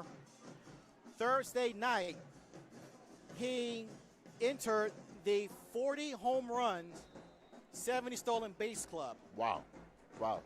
He did that against the Cubs in a come from behind action. They actually ended up winning that game. The Rays won that game against the Cubs in extra innings. Ronald Acuna Jr. is a kick ball recovered by the Tigers. I mean, that ball just laid there, man. Well, it was Stanley Tolbert who made contact with the ball, and then good awareness by Andrew Griffin. He slides on the turf to recover it. Right. Good onside. It was a nice onside kick. But yeah, Ronald Acuna Jr. looked like he is going to have he's had himself a MVP type season. You can make a case for Mookie Betts of the Dodgers. You can make a case for Acuna's teammate Matt Olson, who has hit like 54 some home runs coming into the weekend. We just hope that the success for the Braves in the regular season transition over into the playoffs. Wow. First down and 10, ball at midfield, play fake, throwing near side, catch made by Strong. Wow. And echoing the sentiments of one person I seen on the chat, if they pass the ball again, they're going to throw their phone at the TV. Oh, you saw that. yeah. Hopefully they don't throw their phone into the TV. If they do, hopefully they have enough money in their bank account to replace the damage. Wow. But it's all fun and games. I mean, this gun is good competition. A friend of mine told me, "Hey, let's just good, healthy conversation." But this is a good football game. Clayton County is showing two of the best teams in Clayton County right now are showing off tonight, and they put on a show for everybody. Second down and 7 from the 46. We have whistles. And Earthwood Moreland is yelling at Jalen Carolina. I guess he wasn't lined up right, and now he is getting an earful from the head coach, and I'm guessing the offensive coordinator or his position coach. So okay, I know this game is pretty much done. So if you fill me in on the Falcons, they play on Sunday. What's going on with the Falcons? See, I know you know all this information. So fill me in. I don't know what gives you that notion that I just follow sports like this. Man, you take almost a week to do your work, and you actually do a good job with it, doing your homework. And you're a big baseball fan. I know that. Second down and 12. It is a run crossing the 50-yard line. And still moving. The pile still moving. As well as tackle just inside the near left hash as we approach 2.5 to play. The Mundy's Mill Tigers 5-0 start coming into tonight. That is the best start in school history. Now going back to Dennis's question about the Tigers, the clock is still running. The Cardinals, pretty much all of the Tigers, Cardinals coaching staff is signaling the clock, saying that the clock should have stopped because the Cardinals actually called the timeout, and by account, that is their first team timeout. And we're going to stay here with you guys. We're not going to a break. We're going to stay here. So the Falcons play on the Atlanta Falcons. We love Atlanta team. We love Clayton County Schools. Don't have all the information on all the other schools out there, but, I mean, this year has been an awesome year for the Clayton County Schools. Lovejoy's doing well. They start off, I can't give you their record right now, but they're doing well. North Clayton, they did well. We was at Southern Crescent Stadium for the first half of the season, and we did games over there, and they look very good over there. So it looks like several schools from Clayton County is going to be in the playoffs this year. You guys got to stay tuned between this broadcast and Real Talk Sports broadcast. That's a good friend of mine. He's Jonathan Simmons. He does a broadcast live from Terra Stadium each Friday night, and I think this broadcast, and I can't tell you who he's playing, but normally he covers the schools that plays at the Terra Stadium and the Morrow Stadium. Can I do a self-promotion here? Go ahead. The Harping on Sports podcast has made a comeback about 3 weeks ago. You can catch that on Spotify or anywhere you can listen to podcasts. Third down and 8 from the 47-yard line. One man in the backfield, 3 wide receivers to the far right. It's going to be a draw that goes nowhere. So we talked about the Braves, we talked about the Falcons, and I heard the Hawks is coming up in about 3 weeks. They're going to be playing. No, next month, the middle of next month, the season starts, preseason for the Atlanta Hawks. And Tim Floyd and the coaching staff, I guess they called another timeout looking at the scoreboard, wanting the clock to stop, and it hasn't done so until a few seconds afterwards. I mean, they're looking for an opportunity to get that ball back, and maybe they can put some more points on the board, which is nothing wrong with that. I mean, if you can't win the ball game, there's nothing wrong with continuing moving the ball downfield. And this is a teaching moment at this point in the game because you know it's almost impossible to win, but there's nothing wrong with putting the players back on the field and putting points on the board. By our count, Jonesboro has one timeout remaining at the 2:20 mark in the game. Jonesboro's a really good team. I mean, the score doesn't reflect really how good they are. They just made a lot of mistakes tonight, and I could count 4 that we saw right here tonight that really turned this game around for them, for the Tigers. We support all Clayton County schools. I mean, we're here, and that's our main broadcast. We do Clayton County Schools. This is our stadium that we've been given to broadcast and bring this live broadcast to you here at 12 Oak Stadium in Hampton, Georgia. They're going to go for it on 4th down. No, they're going to punt. They're going to punt. 4th down and 8 here. There's the snap. There's the punt. Fair catch made by the quarterback, Wyman. Somebody did something. It's got to be unsportsmanlike. Jonesboro doesn't need that. I see one player from Jonesboro. He got his hands on his face, and I mean, it looks like he did something.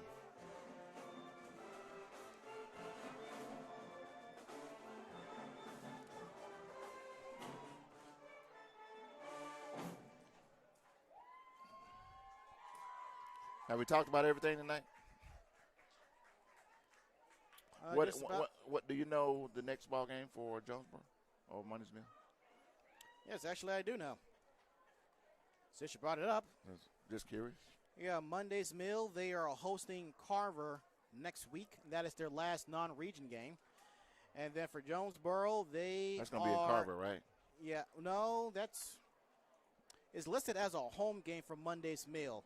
Well, maybe it's going to be at Terra. Yeah, because Lovejoy hosting Alcovey, that's going to be here at 12 Oak Stadium. Right. Jonesboro, they will be at the Morrow Mustangs next Friday, and that penalty is indeed against the Cardinals. That was a 15-yarder there. Someone said something. Or did something. That's the first penalty for Jonesboro in this quarter. What about Monday's Mill? Was that Monday's Mill you were speaking of, right? No, you were speaking of Jonesboro. I spoke to both. Okay. Well, we'll be back here again. I think you said we'll be back here next Friday for the Lovejoy's homecoming. Yeah, we are at 12 Oak Stadium the rest of the way. Now, the week after next, we don't have a game listed on our schedule, so that's going to be another bye week for us. Throwing the ball down the field, incomplete. Did that ball not go through his hands? It looked like it did. Montez Redding is looking for a penalty. He's not going to get it as Christian Gonti was on the coverage there. The clock stops at 2:05. Earthwood Moreland is 6 wins away from being the 3rd winningest head coach in Monday's Mill history.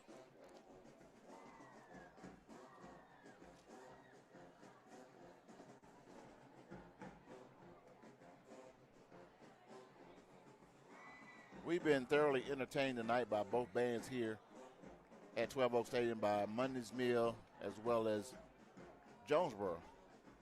2nd down and 10 from the 5, caught on a short pass to Montez Redding. High school.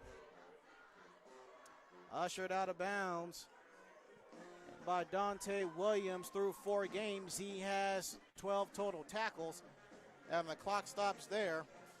And just want to remind everybody, I've heard this from the press box, and I can't confirm it, but the press box announcer was saying that that Jonesboro will be playing in the Thanksgiving Day parade on Thanksgiving Day.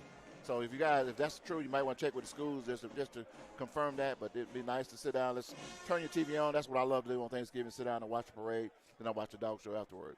And let's support. You watch that stuff? I love it, man. I love it. I mean, it's nothing like sitting down, watching the parade, and especially when there's local teams, local schools that are performing. I'm glad one of us does. 4th down and 3, ball at the 17-yard line. Wyman has a man in the backfield, 3 wide receivers to the far left, rolling out near side, throwing downfield. That is caught by Redding, gets the first down. Got a lot of time on the clock. Keep it moving. Under 2 minutes to play.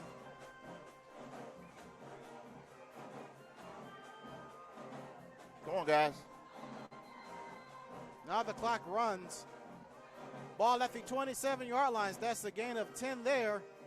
Wyman rolling out. Now he's going to run. He gets to the 30, 35, cuts back inside to the 40, 45, and just steps out of bounds.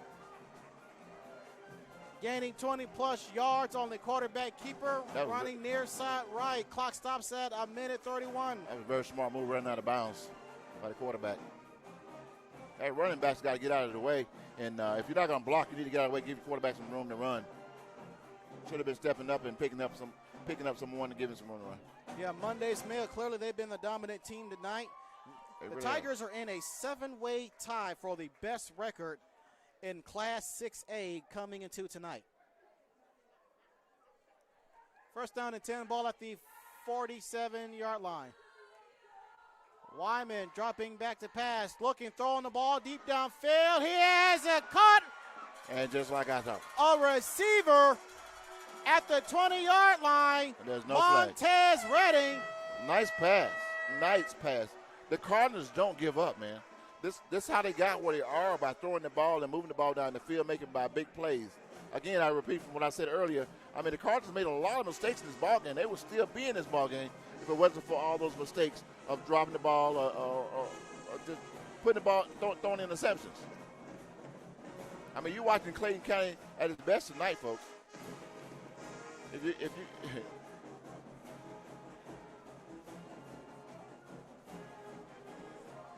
The 2-point conversion will be good again. How about the big fella, Jeremiah Tickett, taking it in, converting on back-to-back 2-point attempts. And just like that, it's an 8-point game here. Man, I tell you. Didn't I tell you? I mean, the game's not over. You better call your friends. If I'm looking at the number here of people that are watching what we had watching earlier, this game is not over. An onside kick and put them right back in the ball game. I mean, it's still, what is it, a minute and 21 seconds left on the clock. But guess what? One play could change everything.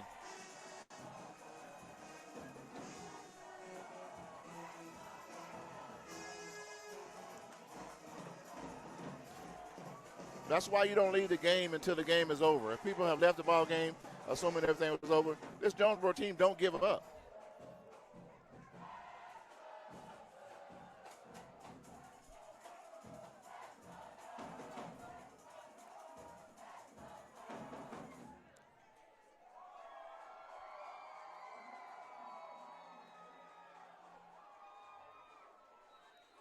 The Cardinals have scored 16 unanswered points here.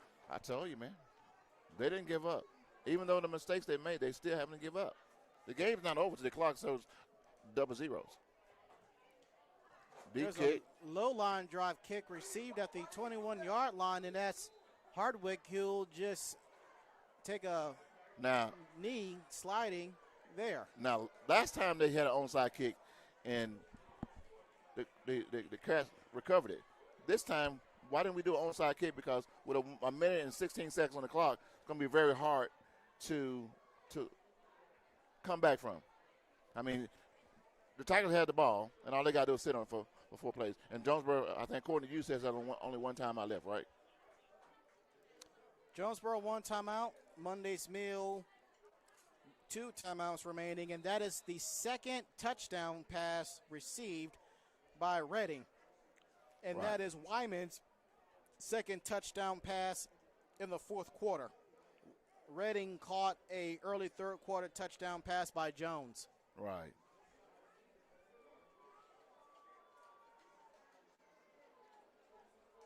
Wow. And Morton will just take a knee.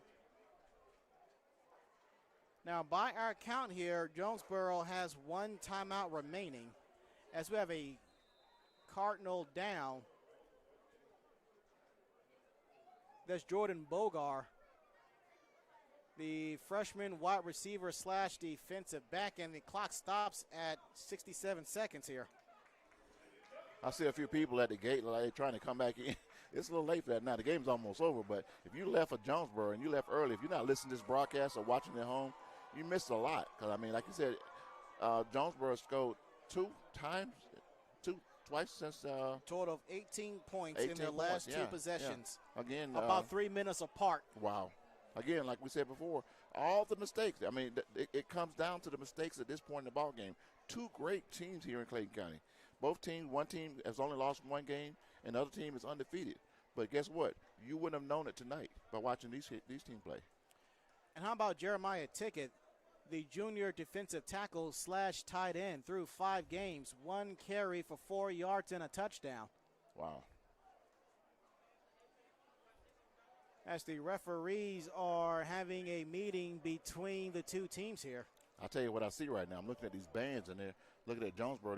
They're at attention right now, and it looks like we're gonna have a third They've been quarter. standing at attention for a minute. I mean, these guys, they are disciplined, man. They have a great band director, which I met, and these guys, they know what they're doing. But I think they're ready to put on the show.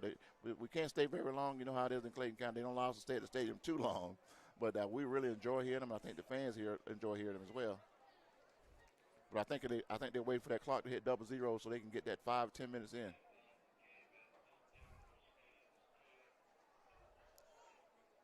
As the fans slowly trickle out of the stadium tonight. It's been an awesome ball game. You guys can also remember, you can also go back. This episode is live on YouTube at this moment, but you can always go back, and it's not on demand, but you can always go back and watch it tomorrow. You don't have to pay anything, but the episode will remain here for future purposes. You know. Another knee is taken, and Morton, he got leveled. He got leveled by I think they're going to let the clock run out. Miles Wilkes. And I don't think the Cardinals have any more timeouts, or else they would have tried to burn a timeout here.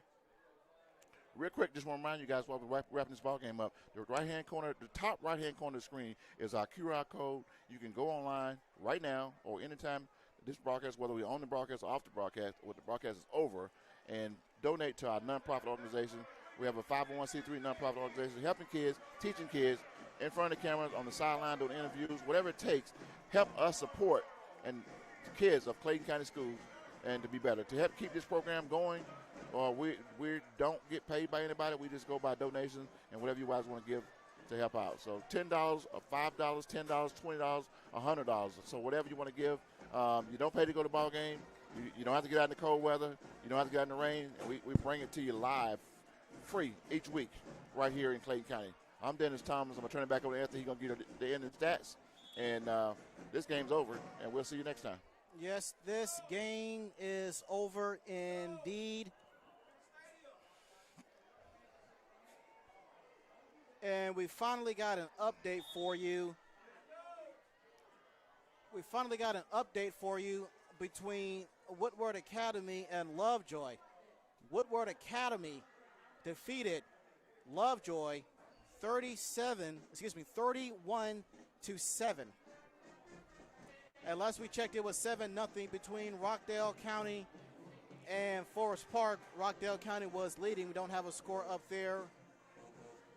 Right there. Woodward Academy, they improved to 4-2 on the season. Lovejoy falls to 3-3 on the season. And one final note here.